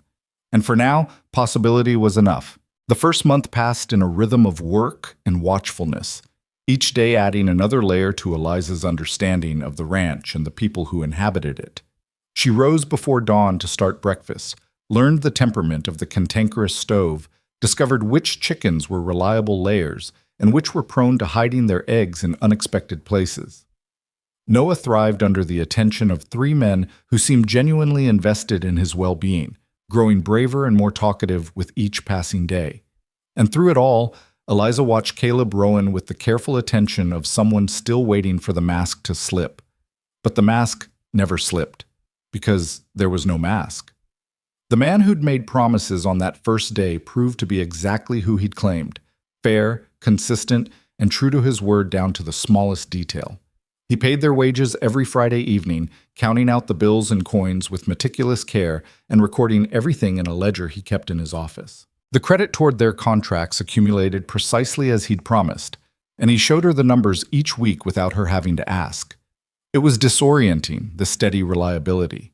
Eliza had spent so long bracing for betrayal that she hardly knew what to do with trustworthiness. The morning everything changed started like any other. November had arrived with its promise of winter, bringing frost that silvered the grass and turned breath to visible clouds in the cold air. Eliza was in the kitchen making biscuits when she heard horses approaching at speed, not the steady clip of routine travel, but the urgent drumming of riders pushing their mounts hard. She moved to the window and felt her stomach drop. 3 men on horseback were coming up the road, and even at this distance she recognized the lead rider. Jonas Macklin sat his horse with the aggressive confidence of a man accustomed to getting what he wanted, his face set in hard lines that promised trouble. "Caleb!" She didn't realize she'd shouted until his name was already echoing through the house. Within seconds, he appeared in the kitchen doorway, his expression shifting from concern to grim recognition as he followed her gaze. "Take Noah and go upstairs," he said quietly, his voice carrying an edge she'd never heard before. "Lock yourselves in your room and don't come out until I tell you it's safe." "What does he want?" "Nothing he's going to get. Go, now." The command in his voice left no room for argument. Eliza grabbed Noah, who'd been sitting at the table practicing his letters, and hustled him toward the stairs. Behind her, she heard Caleb opening the gun cabinet in his office, the metallic click of rifles being checked and loaded. From her bedroom window, Eliza watched the riders pull up in front of the house. Macklin dismounted with theatrical slowness, his two companions, rough-looking men she didn't recognize, flanking him like bodyguards. Miguel and Jack had emerged from the barn, moving to positions that suggested military training, their postures alert and ready. Caleb walked out onto the porch, and even from this distance, Eliza could see the change in him. The gentle rancher who'd patiently taught Noah to collect eggs had vanished, replaced by someone harder, more dangerous. He held a rifle with the casual competence of a man who knew exactly how to use it. "Macklin," his voice carried clearly in the cold morning air. "You're on my property uninvited. State your business or leave." Macklin's laugh was ugly. "Business? My business is reclaiming what should have been mine. You cheated me out of a fair purchase, Rowan. Drove the price up out of spite, and then took what I'd already claimed. I outbid you in a legal auction. There was no cheating involved." "Legal?" Macklin spat the word like a curse. "You know damn well I'd already arranged with Sutton to take the girl. We had an understanding." Eliza's hands clenched on the windowsill. An understanding, meaning Macklin had tried to rig the auction before it even began, probably offering Sutton a cut to ensure no serious competition. The thought of what would have happened if Caleb hadn't intervened made her stomach turn. "Whatever arrangement you had with Sutton is between you and him," Caleb said, his voice deadly calm. "The girl and her brother are under my protection now. They're not going anywhere." "Protection," Macklin's tone was mocking. "That what you're calling it? I know what you really want her for, Rowan. Same thing any man wants a pretty young thing like that for. At least I'm honest about my intentions." The words hung in the air like poison. Eliza saw Caleb's grip tighten on the rifle, saw Miguel take a step forward with murder in his eyes. But it was Jack who spoke, his usual easy drawl replaced by something cold and sharp. "You want to repeat that, Macklin? Because it sounds like you're accusing our boss of something that might require you to back up your words with action." "I'm saying Rowan's got no moral high ground here. He bought himself a girl, same as I tried to do. Difference is, I wouldn't pretend it was charity." Beside her, Noah whimpered. "Eliza, what does he mean? Why is that man saying bad things about Caleb?" "Hush!" She pulled him close, her eyes never leaving the scene below. "It's going to be all right." But she wasn't sure she believed it. The tension in the yard was building like a thunderstorm, and she could see Macklin's men shifting their weight, hands moving toward the guns at their hips. This could turn violent with terrifying speed. Caleb descended the porch steps slowly, deliberately, putting himself between Macklin and the house. When he spoke, his voice was quiet, but it carried a weight that made even Macklin's companions look uneasy. "I'm going to explain something to you one time, Jonas, and you're going to listen carefully. Eliza and Noah Hart are members of my household. They work here, they're paid fair wages, and they are treated with respect. What you're suggesting, what you've implied, is an insult not just to me, but to them. And I don't tolerate insults to my people." "Your people," Macklin sneered. "You bought them, Rowan. They're property, no matter how you dress it up with pretty words." "They're under my protection," Caleb repeated, and now there was steel in every syllable. "That means anyone who threatens them threatens me. Anyone who tries to take them goes through me. And I promise you, Jonas, you don't want to try going through me." Miguel had moved to Caleb's left, Jack to his right, forming a wall of 3 armed men facing down the intruders.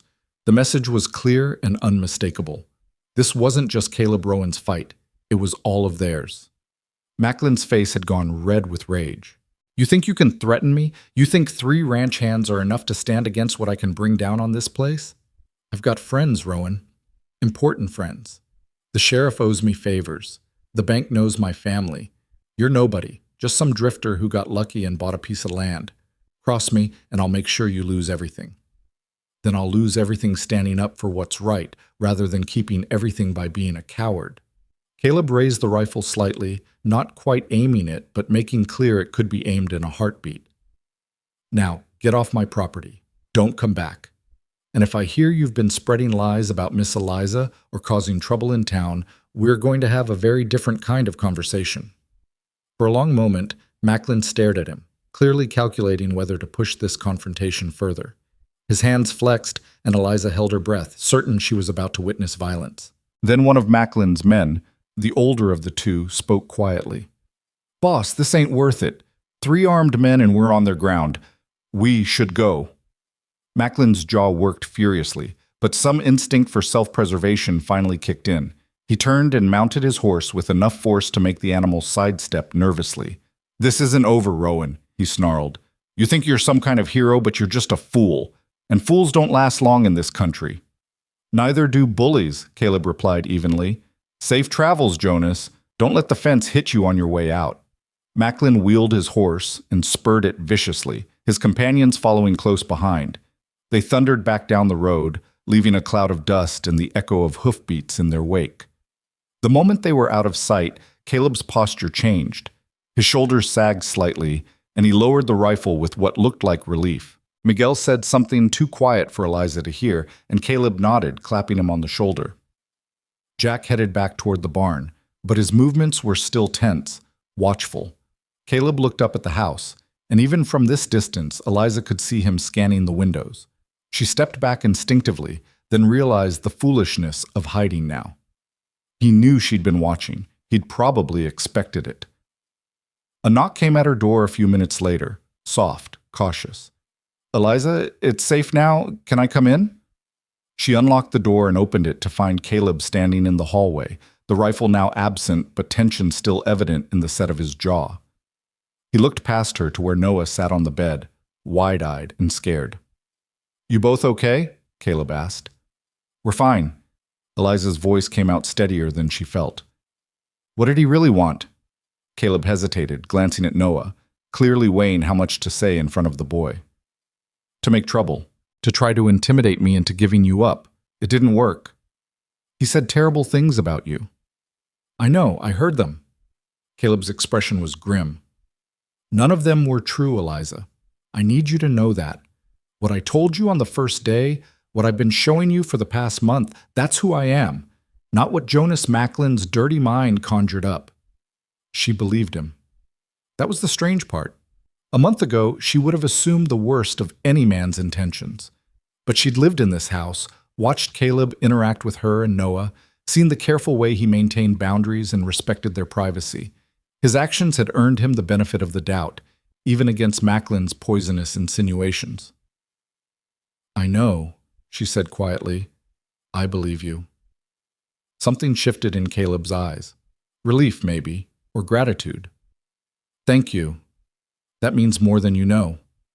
He ran a hand through his hair, a rare gesture of uncertainty. "I need to be honest with you about something." Macklin meant what he said about having influence. "He could make trouble for us. For you and Noah specifically. I need you to be careful when you're in town. Stay close to me or one of the hands. And if anyone asks about your situation here, you tell them the truth, that you're paid workers, treated fairly, and here by choice." "By choice?" Eliza couldn't keep the edge from her voice. "Caleb, we were sold. The papers you have are going in the stove tonight." He said it so matter-of-factly that for a moment she didn't comprehend. "I've been thinking about this for a while, and Macklin's visit made up my mind.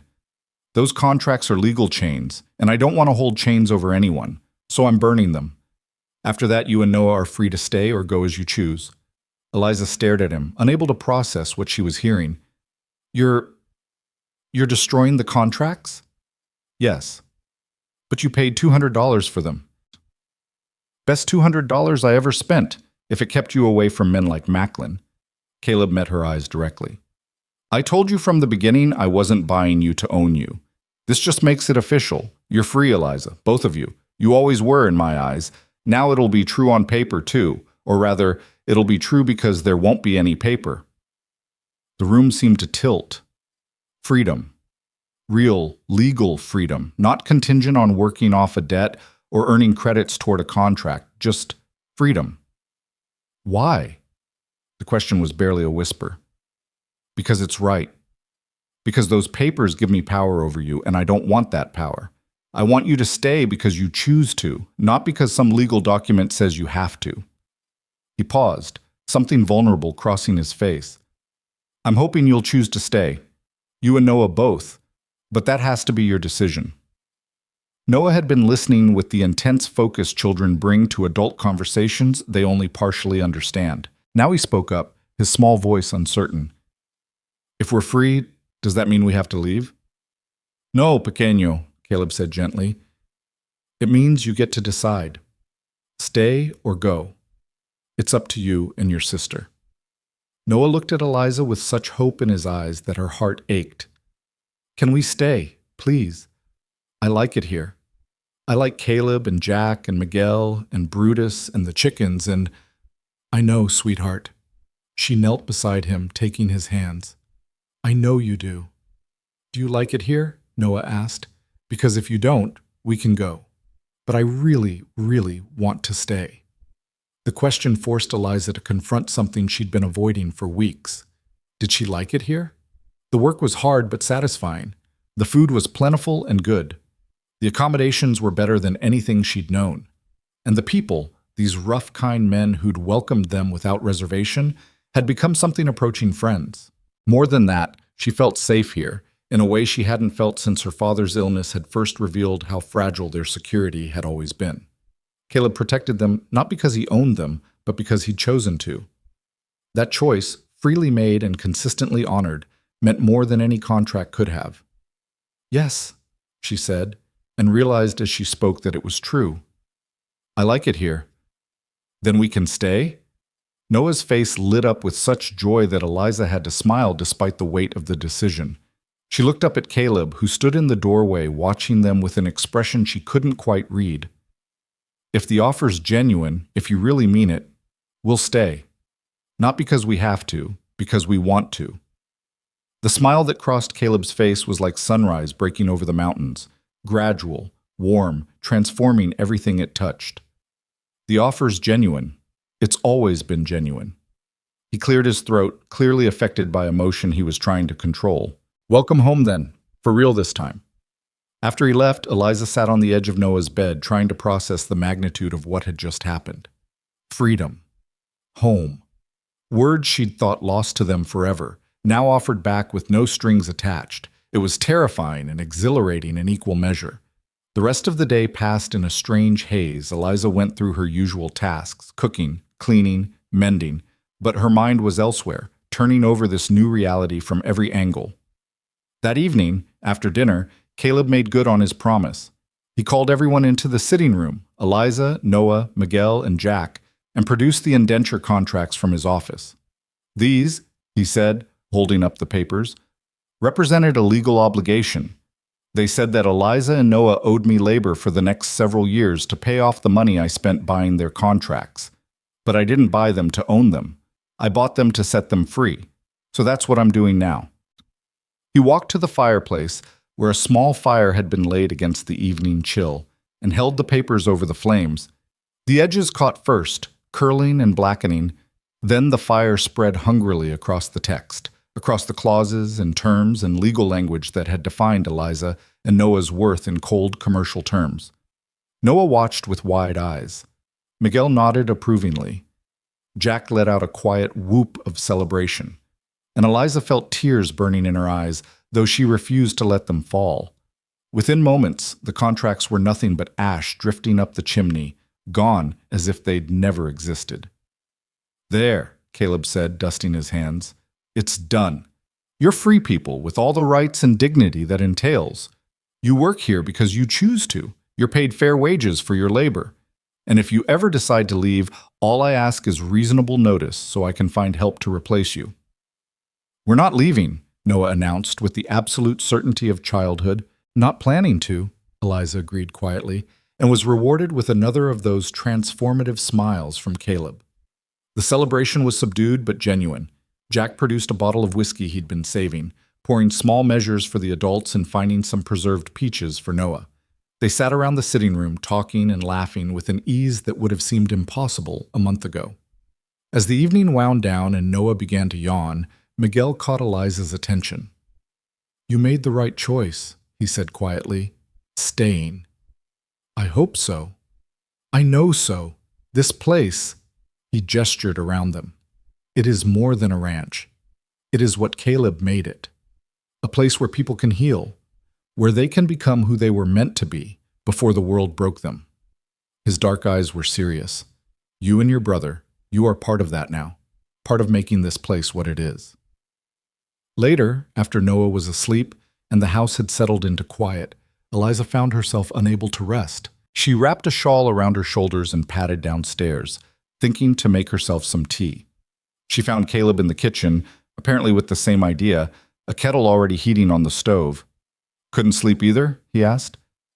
"Too much has happened today." She settled at the kitchen table, accepting the cup of tea he poured for her. "Macklin's visit, the contract's burning.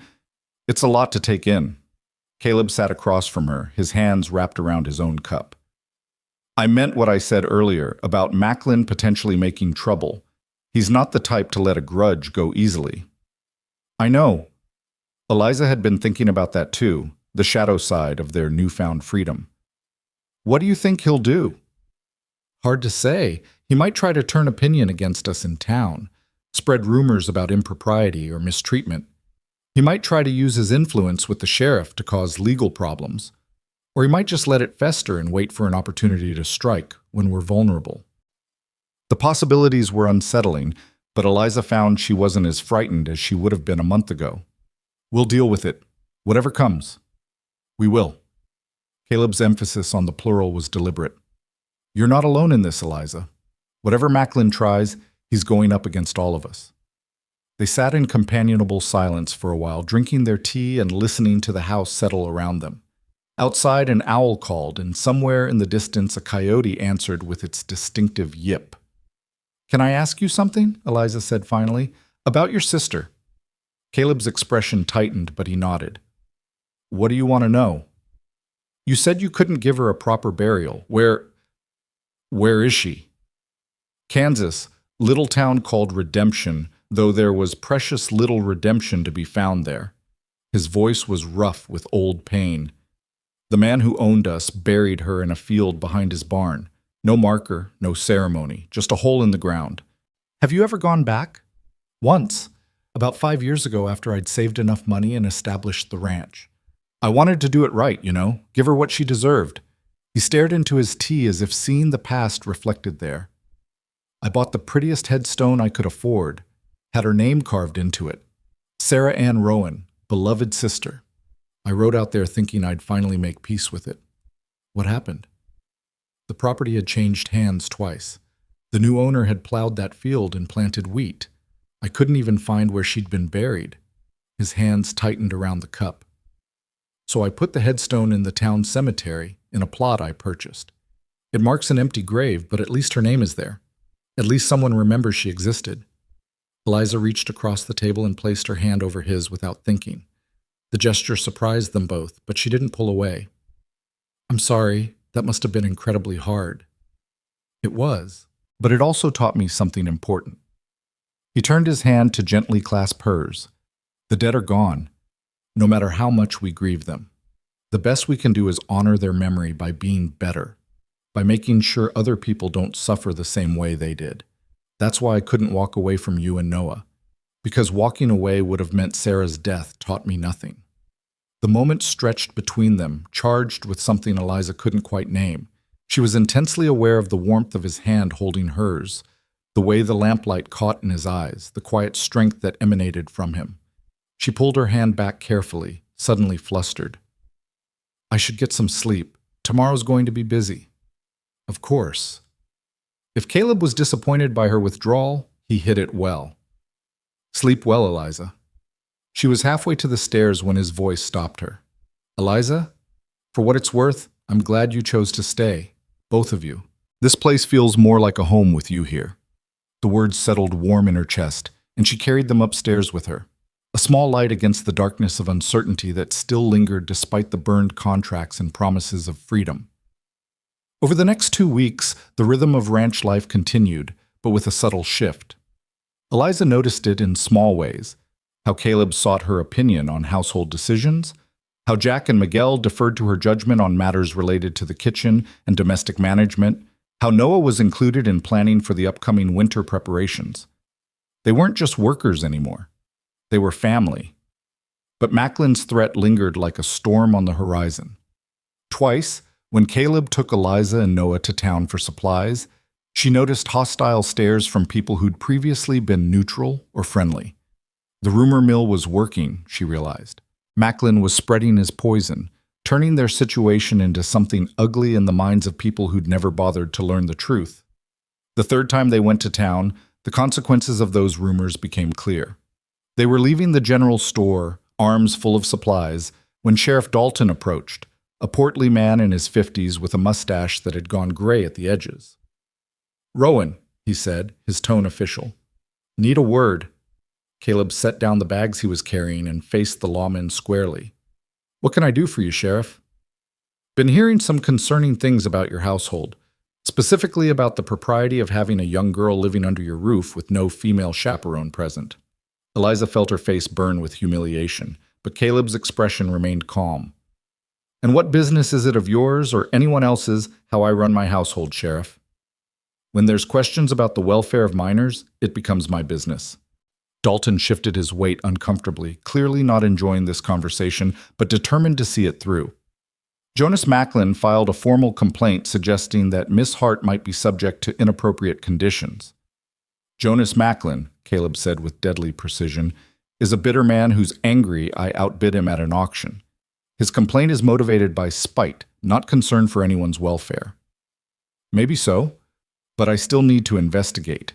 I need to speak with the girl privately, ascertain that she's being treated properly." "Ask her right here," Caleb gestured to Eliza. "She's free to speak her mind. I'm not stopping her." Dalton looked at Eliza with something approaching sympathy.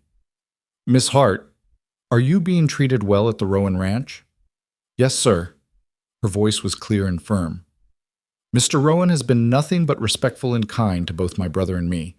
We have private rooms, fair wages, and complete freedom to leave if we choose." "You have freedom to leave?" Dalton's eyebrows rose. "I was under the impression you were under indenture contract." "The contracts were burned," Caleb said, 2 weeks ago. I have witnesses. My hired hands were present when I destroyed the documents." Dalton looked taken aback. "You burned legal contracts worth $200?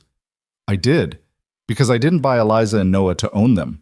I bought them to protect them from men who would have abused them.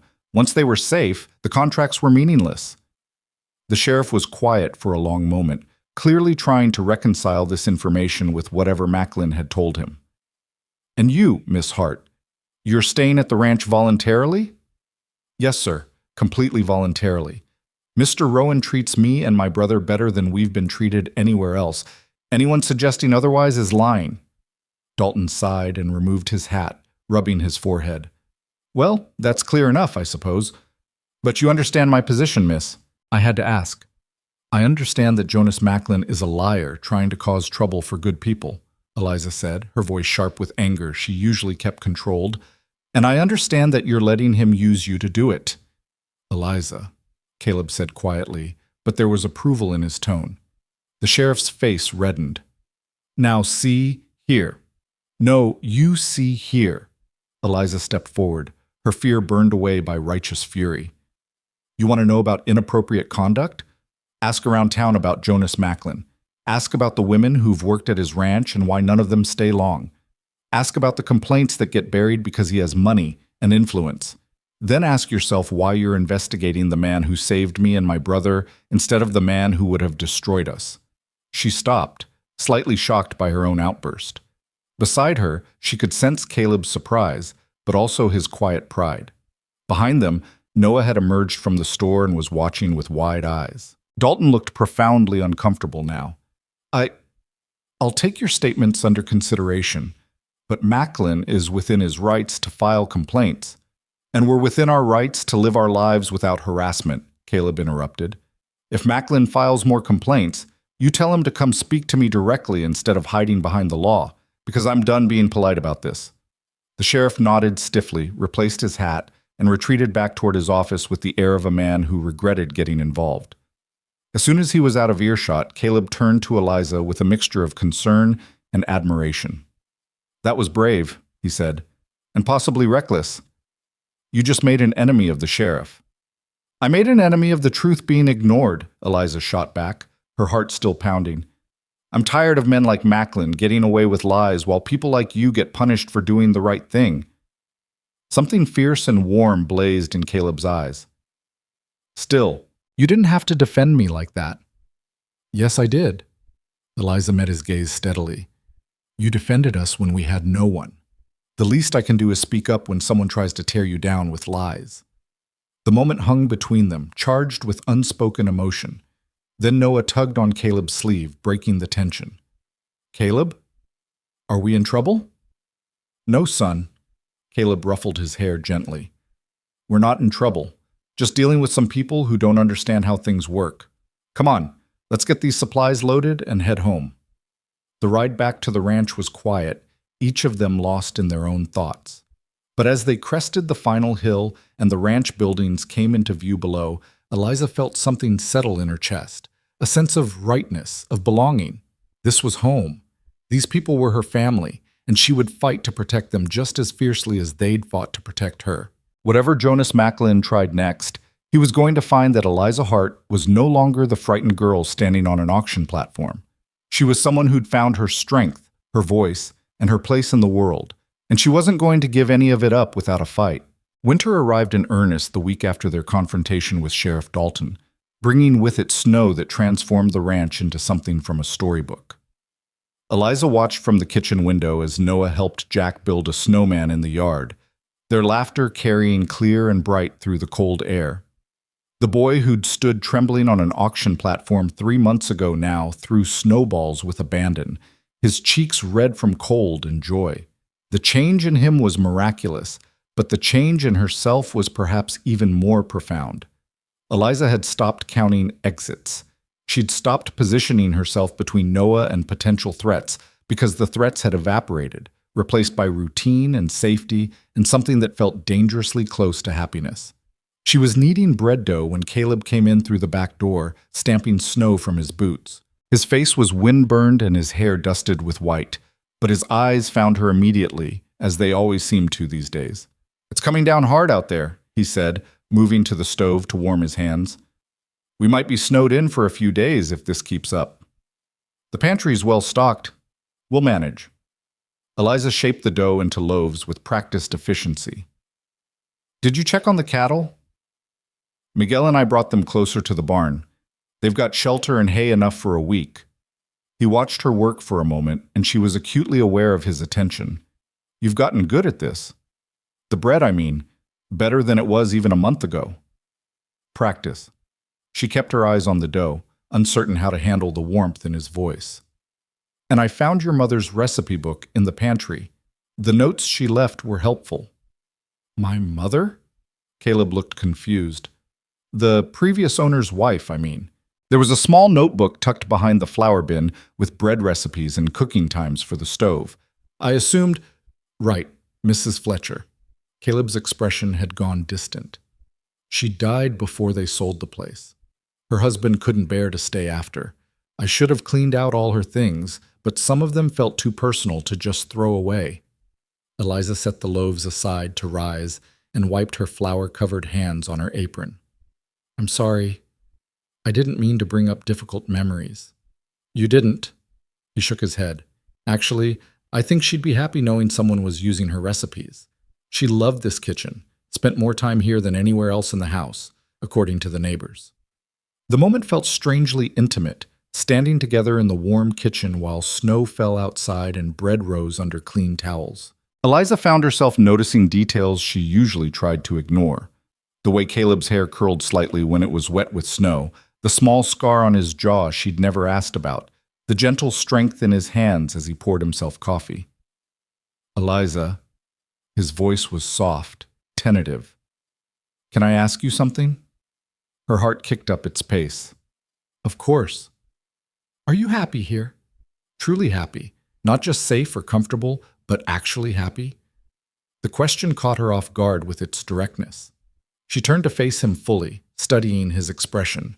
He looked vulnerable in a way she rarely saw, as if her answer carried weight beyond simple curiosity. Yes, she said honestly. I am. I didn't expect to be. I didn't think I could be after everything, but I wake up every morning and I'm not afraid. That's more than I ever thought I'd have. Something in Caleb's face softened. Good.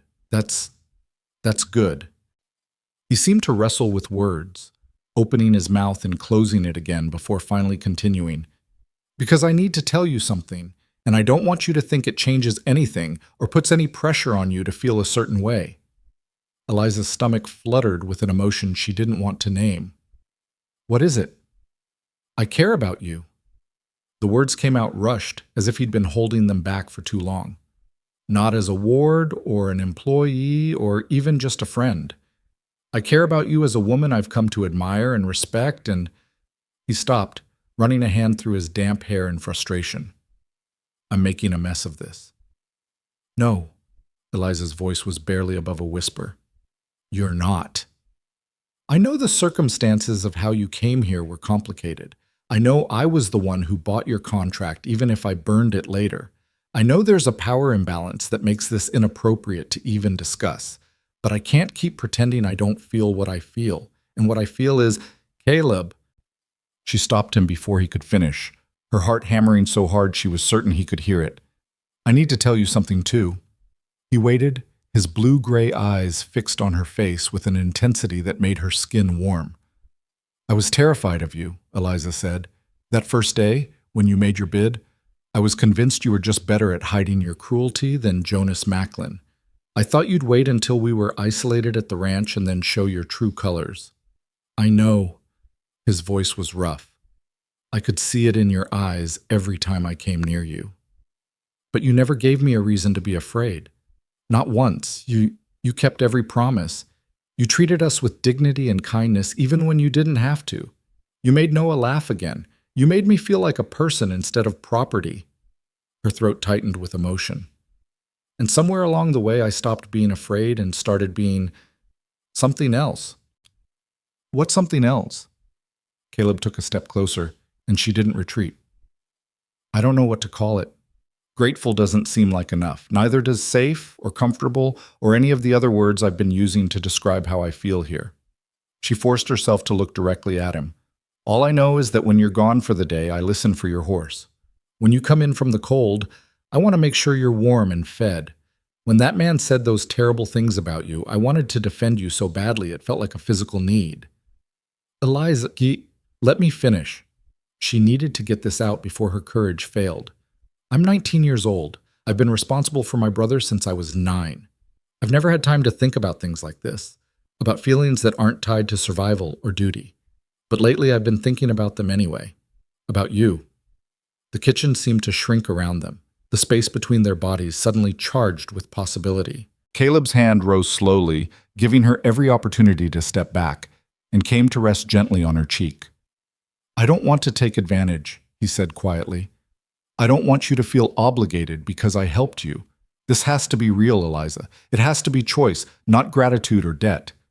It is real. She leaned into his touch without thinking. I choose this. I choose you. The kiss happened slowly, tentatively, as if they were both afraid of breaking something precious. His lips were warm despite the cold he'd brought in from outside, and gentle in a way that made her chest ache. It wasn't passionate or desperate. It was careful, reverent, a question being asked and answered without words. When they pulled apart, Caleb rested his forehead against hers, his breath coming slightly unsteady. I've wanted to do that for weeks, he admitted. Only weeks? Eliza managed a shaky laugh. I've been thinking about it for longer than I want to admit. They stood together in the warmth of the kitchen, snow falling outside the window, bread rising on the counter, and something new and fragile growing between them. It felt right in a way Eliza had never experienced before. Not forced or hurried or transactional, but natural as breathing. A crash from outside followed by Noah's delighted shriek broke the moment. They separated reluctantly, both smiling, and Caleb moved to the window to check on the source of the noise. Jack just dumped an entire armload of snow on Miguel's head, he reported, and Miguel is plotting revenge. This could get ugly. Should we intervene? Probably. But he didn't move, and neither did she. They stood side by side at the window, watching the three people who'd become family engage in an impromptu snow battle, and Eliza felt something settle in her chest that she'd been missing her entire life. This was what home felt like. Not just safety or shelter, but belonging, connection, love freely given and received. The moment couldn't last forever. Eventually, Caleb had to return to his work, and Eliza had bread to bake and dinner to prepare. But something fundamental had shifted between them, and she could see it reflected in the small smiles they exchanged across the dinner table that evening, in the way he made sure to sit closer to her than strictly necessary, in the gentle brush of his hand against hers as they both reached for the same serving dish. Miguel noticed, of course. His sharp eyes missed nothing, but when he caught Eliza's gaze, he simply nodded once. Approval or acknowledgement, she wasn't sure which.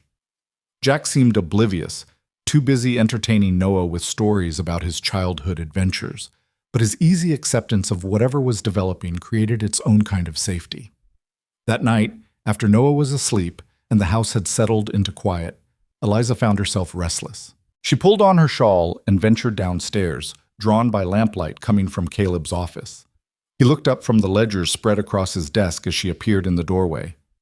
"Couldn't sleep?" he asked. "Too much on my mind." She hesitated at the threshold, suddenly uncertain of the protocol for this new territory they'd entered. "Can I come in?" "Always." He pushed back from the desk and gestured to the worn leather chair opposite his. "I'm just doing the monthly accounts, riveting stuff." Eliza settled into the chair, pulling her shawl tighter against the chill that always seemed to linger in corners the fire couldn't reach. "Is the ranch doing well? Financially, I mean?" "Well enough. We'll turn a profit this year, which is more than I could say for the first few years I owned the place." He leaned back, studying her. "Why do you ask?" "Because I want to understand this place. I want to know what keeps it running, what threatens it, what makes it work." She met his eyes directly. "If I'm going to stay, if we're going to be whatever we're becoming, I should understand the reality of it, not just the comfort."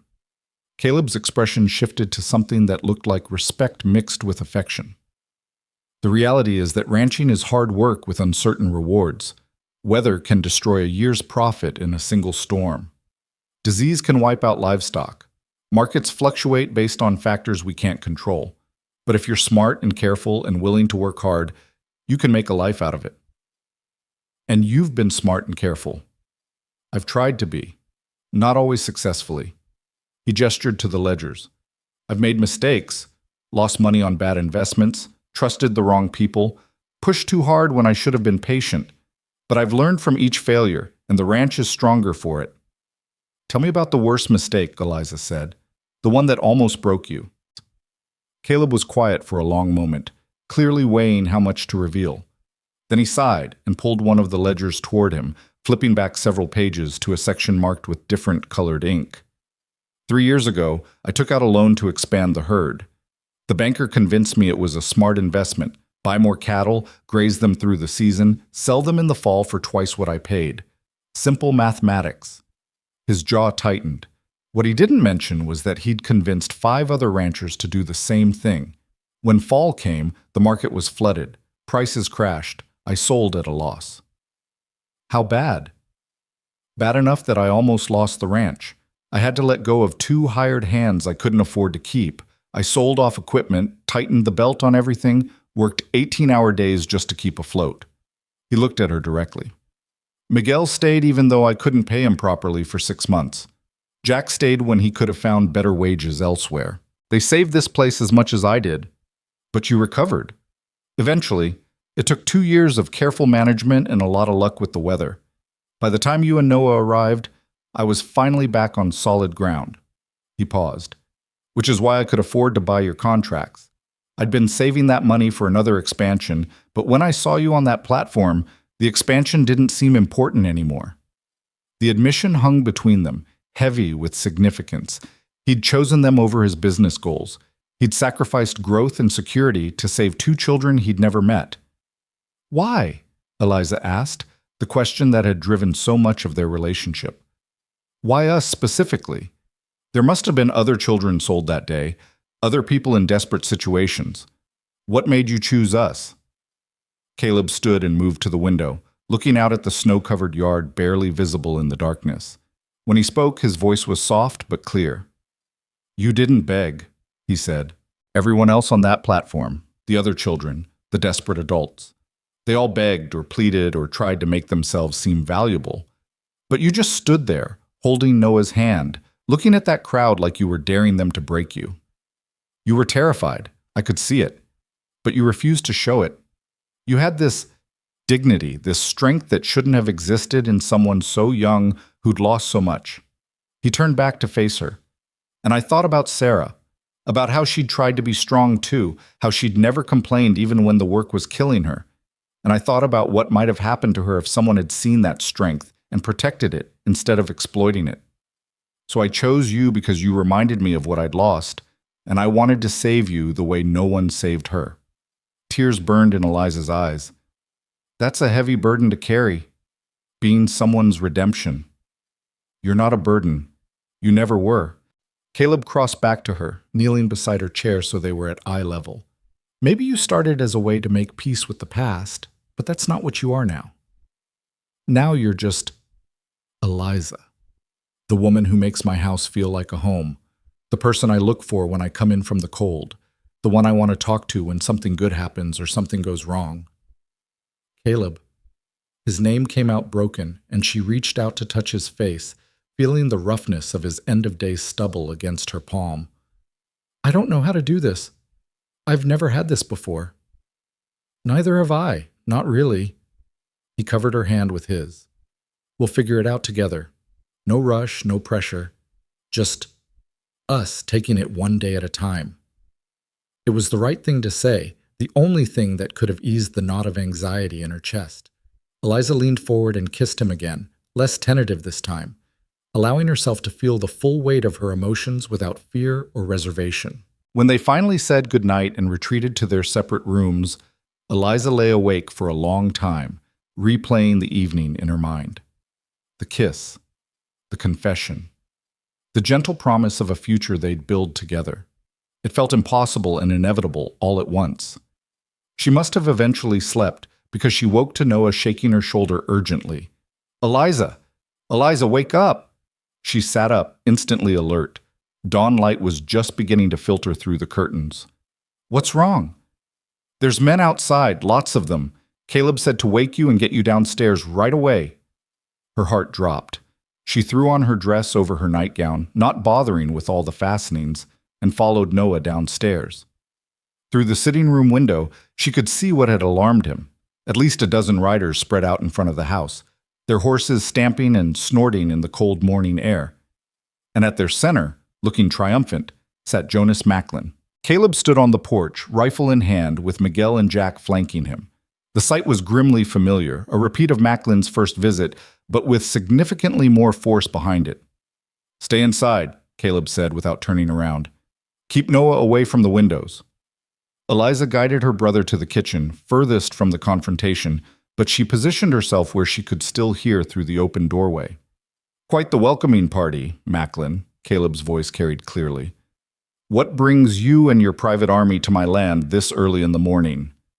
Justice. Macklin's voice was smug. I've got a warrant here signed by Judge Morrison. Seems there's been complaints about the welfare of minors in your household. The court's appointed me as temporary guardian until a proper investigation can be conducted. That's the biggest load of horse shit I've ever heard. Jack's anger was palpable. You can't just, I can and I will. Papers rustled.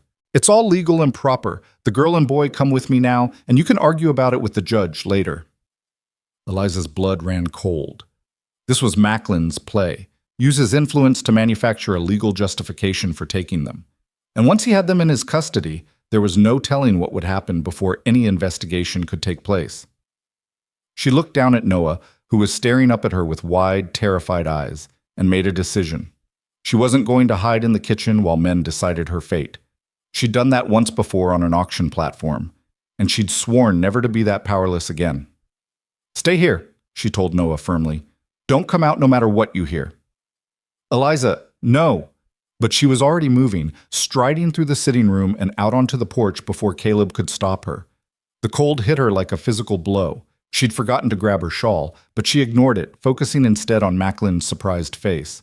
"Let me see that warrant," she demanded. "This doesn't concern you, girl. It absolutely concerns me, since I'm apparently the subject of it."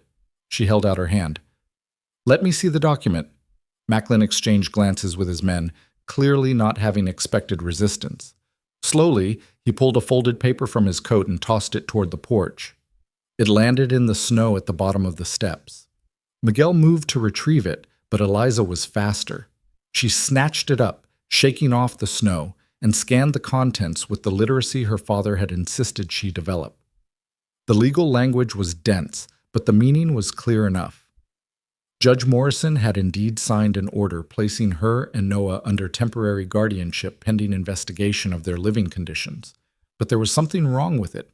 The signature looked rushed, the seal was slightly off-center, and the date. "This is dated 3 days ago," Eliza said, her voice cutting through the morning air.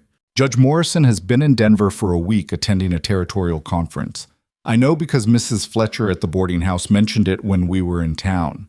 So either this document is a forgery or the judge signed it before he left, which would mean you've been sitting on a legal order for days instead of executing it immediately as required by law." The silence that followed was profound. Macklin's face went through several shades of red before settling on a mottled purple that suggested apoplectic rage. "You calling me a liar?" he snarled. "I'm calling this document suspicious." Eliza's hands were shaking, but her voice remained steady.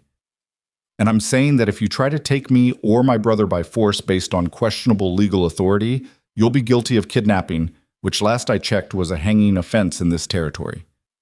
"Listen here, you little—" "No, you listen." Caleb's voice was like thunder, silencing Macklin mid-sentence. "That girl has more courage and integrity in her little finger than you have in your whole miserable body.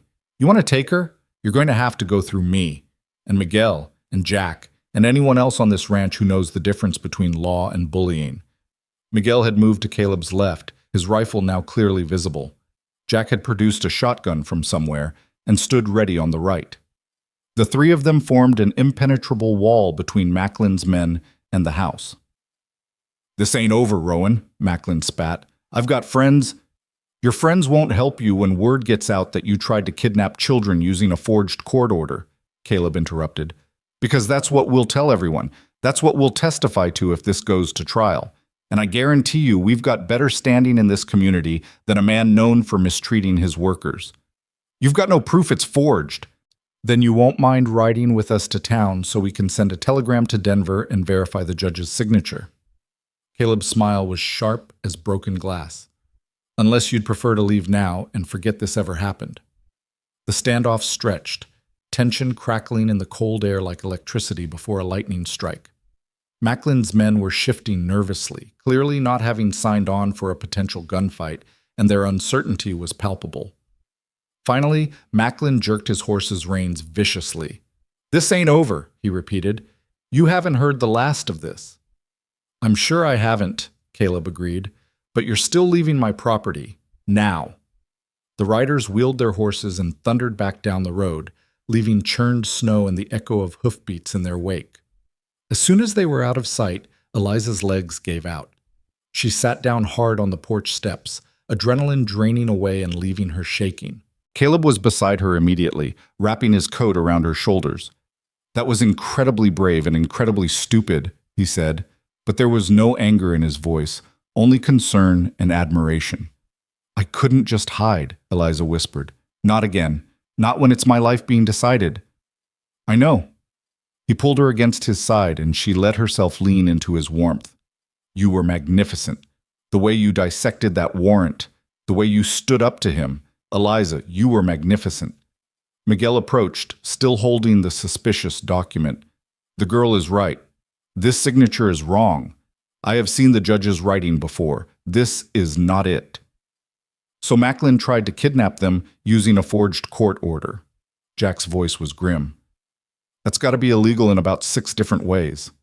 It is, and we're going to make sure everyone knows it. Caleb stood, helping Eliza to her feet. We're riding to town today. All of us.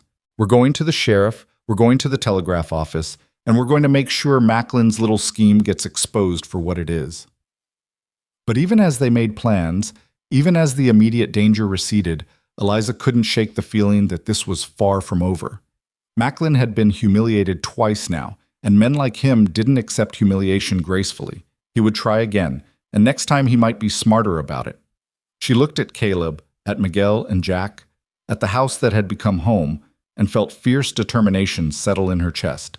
Whatever came next, they would face it together. And this time, she wouldn't be a passive victim waiting to be saved. This time, she would fight. The ride to town was tense despite the bright winter sunshine that made the snow-covered landscape sparkle like scattered diamonds.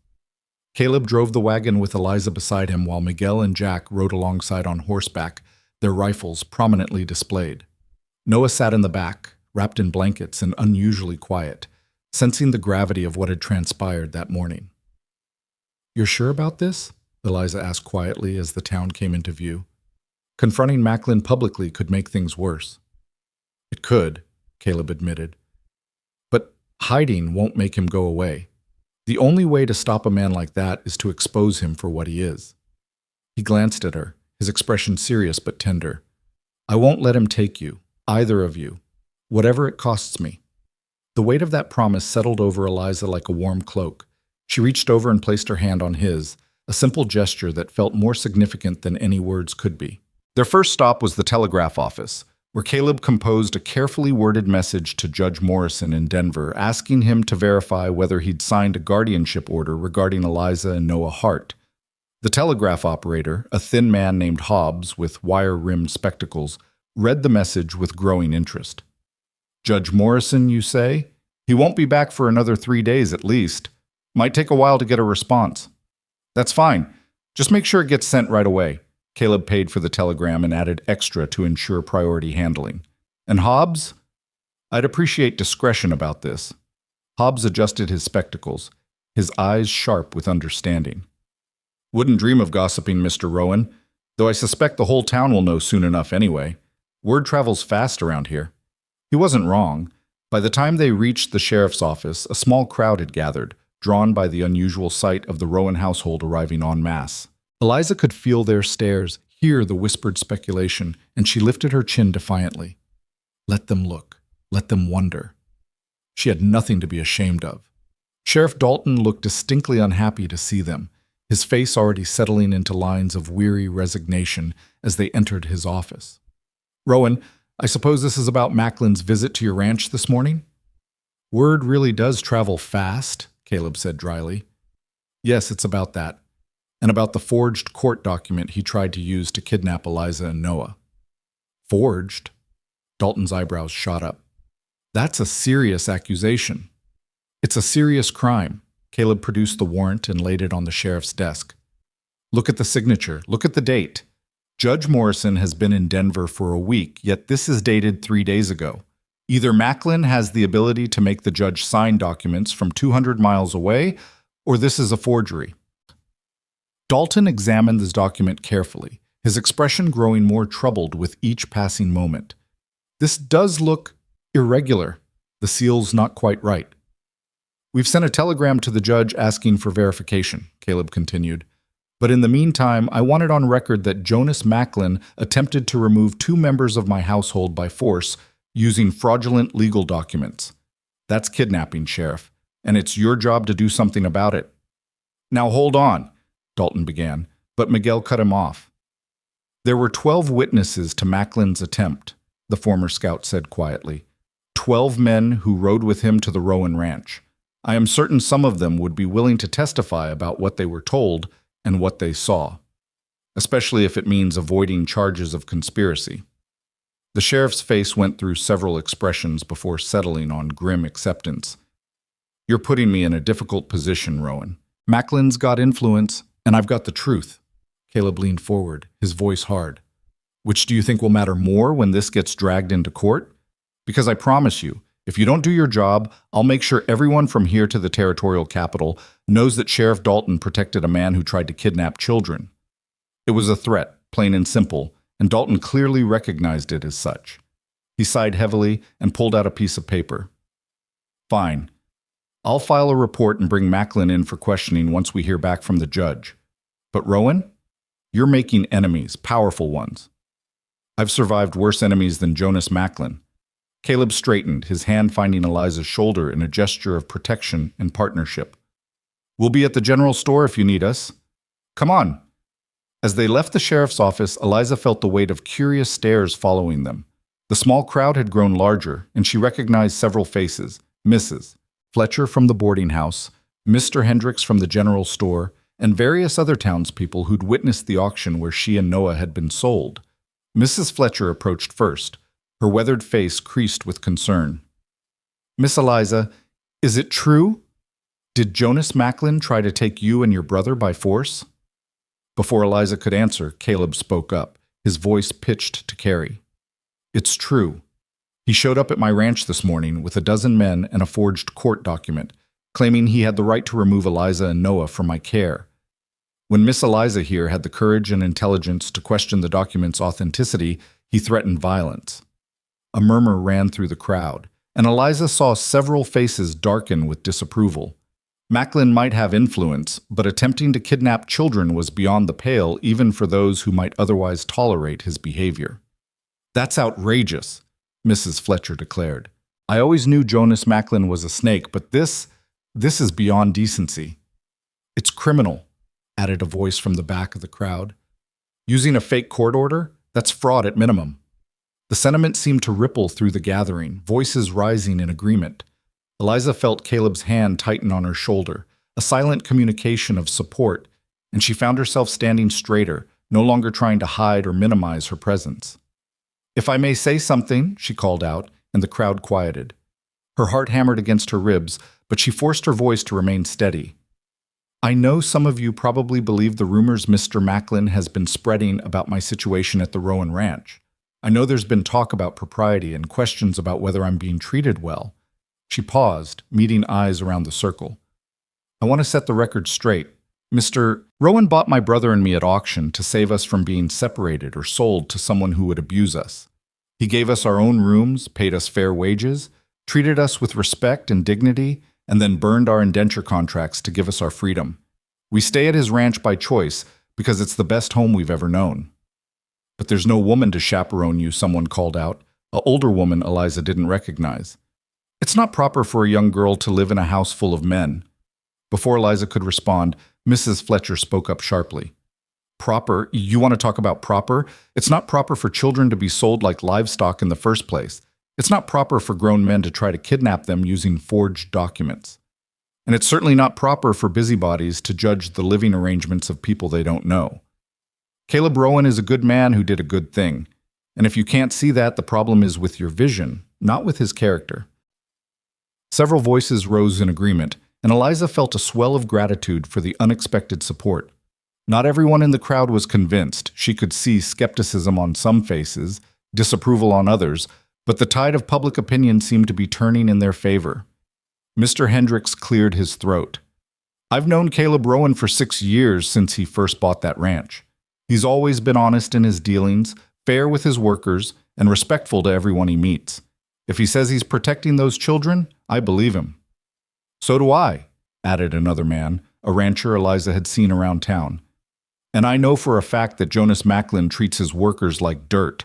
Lost 3 good hands last year because they couldn't stand his cruelty. If we're choosing sides here, I know which one I'm on. The crowd began to break up, people clustering in small groups to discuss what they'd heard. Eliza could see the conversation spreading, growing, transforming from whispered rumors into open debate. It wasn't complete vindication, but it was a start. They spent the next hour at the general store, stocking up on supplies and fielding questions from curious customers. Each time someone asked about the situation, Caleb or Eliza calmly explained the facts. The auction, the burned contracts, Macklin's harassment, the forged warrant. By the time they left, Eliza was exhausted but cautiously hopeful. The response to the telegram came 2 days later. Jack rode into town to check with Hobbs and returned with a message that made Caleb smile grimly. Judge Morrison had never signed any guardianship order regarding Eliza or Noah Hart. He considered the forged document a serious crime and had instructed Sheriff Dalton to arrest Jonas Macklin immediately. "It's over," Jack announced as he burst into the kitchen where Eliza was preparing dinner. The judge confirmed it's a forgery. The sheriff's heading out to the Macklin ranch right now. Eliza set down the knife she'd been using to chop vegetables, her hands suddenly shaking. "They're actually going to arrest him?" "That's what Hobbs said. Forgery, attempted kidnapping, fraud. The charges are piling up. Macklin's going to be in serious trouble." Jack's grin was fierce. Couldn't happen to a nicer person. When Caleb came in from the barn an hour later, Eliza met him at the door. Without thinking, without hesitation, she threw her arms around him, holding tight as relief and joy, and a dozen other emotions crashed through her. "We won," she whispered against his chest. "We actually won." His arms came around her, strong and sure, and she felt him press a kiss to the top of her head. "You won. You're the one who caught the forgery. You're the one who stood up to him. All I did was back you up." "You did more than that." She pulled back just enough to look up at him. "You gave me the foundation to stand on, the safety to be brave, the knowledge that I wasn't alone." "You're never going to be alone again," Caleb said quietly. "I promise you that." The kiss that followed felt different from the ones before, deeper, more certain, infused with the knowledge that they'd weathered a storm together and come through stronger. When they finally broke apart, Eliza saw Miguel and Jack watching from the barn with knowing smiles, and she felt her face heat with embarrassment. "Guess the secret's out," she muttered. "Was it ever really a secret?" Caleb laughed. "Miguel figured it out weeks ago, and Jack's been making meaningful looks at me since Thanksgiving." "I have not," Jack called out, his grin belying the protest.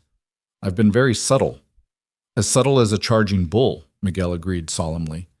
The teasing continued through dinner, Noah joining in with childish enthusiasm, and Eliza felt something that had been tight in her chest for months finally release.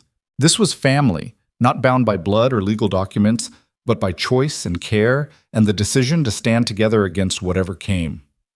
The news of Macklin's arrest spread through the county like wildfire. Within a week, stories began to emerge.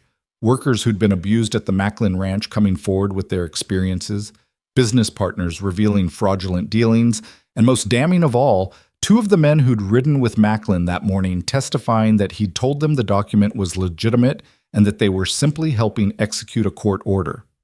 By the time Macklin's trial was scheduled for early spring, public opinion had turned so thoroughly against him that he sold his ranch and left the territory entirely, forfeiting his bail rather than face judgment.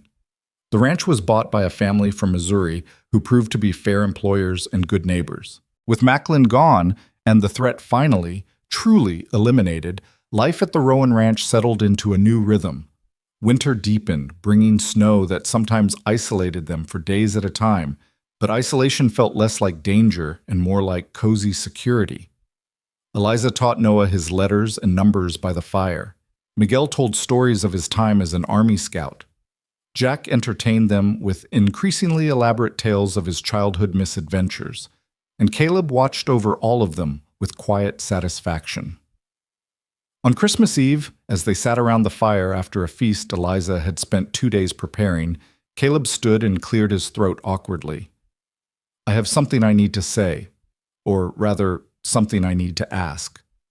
Eliza looked up from where she'd been helping Noah with a wooden puzzle Jack had carved for him, her heart suddenly racing. "These past few months have been the best of my life," Caleb continued, his eyes fixed on Eliza. "This house was just a building before you came. Now it's a home. You've brought light and laughter and love to a place that was missing all three." He crossed to where she sat and knelt down, taking her hands in his. "Eliza Hart, I know the circumstances of how we met were complicated. I know there's a history there that some people might say makes this inappropriate, but I also know that I love you. I love your strength, your courage, your kindness. I love the way you protect Noah with such fierce devotion. I love the way you stand up for what's right even when it's terrifying. I love everything about you." Tears were streaming down Eliza's face now, but she was smiling through them. "Caleb, let me finish," he said gently. "I want to marry you. Not because it would solve any problems or make anything more proper or respectable. I want to marry you because I can't imagine my life without you in it. Because you're my partner, my equal, my best friend, and the woman I want to build a future with. He pulled a small box from his pocket and opened it to reveal a simple gold band. Will you marry me? The room had gone utterly silent. Noah was staring with wide eyes. Miguel and Jack had frozen mid-conversation, both watching with barely concealed delight. Eliza looked at the man kneeling before her, the man who'd saved her from a terrible fate, who'd given her freedom when he could have demanded servitude, who'd stood beside her against threats and danger and public scrutiny, the man who'd taught her that love didn't have to be transactional, that home didn't have to be fragile, that family could be chosen. Yes, she said, her voice breaking with joy. Yes, I'll marry you. The ring slipped onto her finger perfectly, as if it had been made for her. Caleb stood and pulled her into his arms, spinning her around while Noah cheered and Jack whistled and Miguel smiled his rare, genuine smile. When? Jack asked eagerly. When's the wedding? Spring, Caleb said, looking to Eliza for confirmation. After the thaw, when we can get the minister out here and maybe have some flowers. Spring, Eliza agreed, though honestly she would have married him tomorrow if circumstances allowed. They were married in late April, on a day when the meadow flowers were blooming in wild profusion and the mountains still carried their caps of snow. The ceremony was simple, held in the ranch's front yard with the minister from town officiating. Mrs. Fletcher came, along with Mr. Hendricks and several other townspeople who'd become friends over the winter. Miguel stood as Caleb's best man, solemn and proud in his finest clothes. Noah served as ring-bearer with endearing seriousness, and Jack spent most of the ceremony trying not to cry and failing spectacularly. Eliza wore a dress she'd sewn herself from fabric. Caleb had surprised her with cream-colored silk that must have cost him a small fortune, though he'd waved off her protests about the expense. Mrs. Fletcher had helped with the fitting and added delicate lace to the collar and cuffs, transforming the simple design into something beautiful. As she stood beside Caleb and repeated her vows, Eliza thought about the journey that had brought her here, from the terror of the auction platform to the safety of this ranch, from desperation to hope, from being property to being a bride standing freely beside the man she loved. I promise to stand beside you in all things, she said when it was her turn to speak. To build a life with you based on choice and trust. To honor the gift you gave me when you saw me not as something to own but as someone to protect. To love you not out of gratitude or obligation, but because you've shown me what real love looks like. Caleb's eyes were suspiciously bright as he responded with his own vows. I promise to never take your freedom for granted, to always see you as my equal and partner, to protect you and Noah not because I have to, but because you're my family by choice, to build a home with you where love isn't bought or sold, but given freely. When the minister pronounced them husband and wife, the kiss they shared was witnessed by the people who'd become their family, not through blood or obligation, but through shared trials and chosen loyalty. The celebration that followed was joyful and chaotic, with too much food, enthusiastic dancing to Jack's fiddle playing, and stories that grew more embellished with each telling. As the sun set and the party began to wind down, Eliza found herself standing on the porch with Caleb, watching Noah chase fireflies with the children of their neighbors. Happy? Caleb asked, his arm around her waist. More than I ever thought possible. Eliza leaned into him, marveling at how natural it felt. Sometimes I still can't believe this is real, that I went from being sold on an auction platform to standing here as your wife. Believe it. He turned her to face him, his expression serious despite the joy of the day. You're not someone I saved, Eliza. You're someone who saved herself, who took the opportunity I offered and turned it into a real life. You're strong and brave and capable, and you always were. All I did was give you a safe place to show it. We saved each other, Eliza corrected gently. You needed family as much as I needed safety. We built this together. As if to prove the point, Noah came running up to the porch, his face flushed with happiness. Eliza, Caleb, Jack says we can light the bonfire now. Can we, please? Go ahead, Caleb said, ruffling the boy's hair. Just be careful and stay back from the flames. Noah ran off, shouting instructions to Jack about the proper way to arrange kindling, and Eliza laughed at his sudden expertise in fire building. "He's happy here," she observed. "Really, truly happy." "So are you. I can see it." Caleb pulled her closer. "And that makes me happy. This, all of this, is what I wanted when I bought this ranch. A place where people could heal and grow and become who they were meant to be." "Mission accomplished," Eliza said softly. The seasons turned, as they always did. Spring gave way to summer, summer to fall, fall to winter. The ranch prospered under their joint management, Caleb handling the livestock and land, Eliza managing the household accounts, and gradually taking over more of the business negotiations as her natural aptitude for numbers became apparent. Noah grew like a weed, shooting up several inches and losing the last vestiges of the frightened child who'd clung to Eliza's skirts. He learned to ride, to rope cattle, to handle responsibility with the guidance of 3 men who treated him like the son or younger brother none of them had. By the following spring, when the meadow flowers bloomed again, Eliza had news that would change everything once more. She waited until after dinner, when they were all gathered in the sitting room, before making her announcement. "I have something to tell you," she said, her hand unconsciously moving to her still flat stomach. "We're going to need to make some changes to the house. Specifically, we're going to need to convert one of the upstairs rooms into a nursery." The silence lasted exactly 3 heartbeats before comprehension dawned. Caleb's face went through a rapid series of expressions: surprise, joy, wonder, and finally a kind of awed delight that made Eliza's heart swell. We're... He couldn't seem to finish the sentence. "We're going to have a baby," Eliza confirmed, laughing at his stunned expression. "Around October, the doctor thinks." Noah leaped up with a shout of excitement. "I'm going to be a big brother. I can teach the baby everything. Can I, Eliza? Can I help take care of it?" "Of course you can, sweetheart. The baby will be lucky to have you." Jack let out a whoop and immediately started planning improvements to the house. Miguel smiled his quiet smile and offered congratulations in Spanish that sounded like poetry. And Caleb crossed the room to pull Eliza into his arms, holding her with such careful tenderness that she had to blink back tears. "Thank you," he whispered against her hair. "Thank you for this, for everything, for choosing this life with me. Thank you for making it possible," she whispered back. The baby arrived in late October, a healthy girl with dark hair and her father's storm gray eyes. They named her Sarah, for the sister Caleb had lost, and Anne, for Eliza's mother. From the moment she entered the world, Sarah Rowan was surrounded by love. Her parents, her brother Noah, who took his responsibilities with endearing seriousness, and her honorary uncles Miguel and Jack, who competed to see who could spoil her more thoroughly. As Eliza sat in the rocking chair by the nursery window one evening, nursing her daughter while watching the sunset paint the mountains gold and purple, she thought about the path that had led her here. The loss and fear and desperation, the auction platform where she'd stood holding Noah's hand and praying for mercy, the quiet cowboy who'd outbid Jonas Macklin and changed everything. She thought about the contracts burning in the fireplace, about standing up to Macklin's threats, about learning to trust that safety and love could be real and lasting.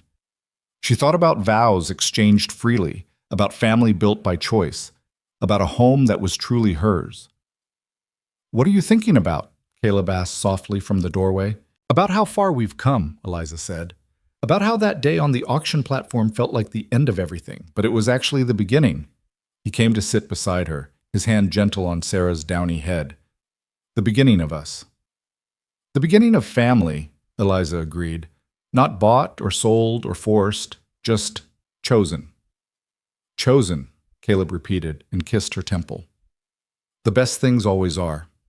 Outside, snow was beginning to fall, the first of the season dusting the ranch in white. But inside, the house was warm with firelight and love, with the soft sounds of a baby nursing and the distant murmur of voices from downstairs where Noah was helping Jack and Miguel prepare dinner. This was what home felt like, Eliza thought. Not a place or a building, but the people who filled it with love and chose each other every single day. She'd been sold with her brother, terrified and desperate, and a cowboy had said they were his family now. He'd kept that promise. They all had. All. And in the keeping of it, they'd created something beautiful. A family bound not by obligation or ownership, but by the simple, powerful choice to love and be loved in return. It was more than Eliza had ever dared to hope for standing on that auction platform. It was more than she dreamed possible in those early days of watching for exits and counting the ways she might need to protect Noah. It was everything. And as Sarah's eyes drifted closed in milk-drunk contentment, as Caleb's arm came around her shoulders, as the sounds of her chosen family drifted up from below, Eliza Hart Rowan smiled and held tight to the life they'd built together, the life she'd fought for, chosen, and would protect with everything she had. Because family wasn't claimed or sold or forced. It was built, day by day, by those who chose each other and never let go. And they never would.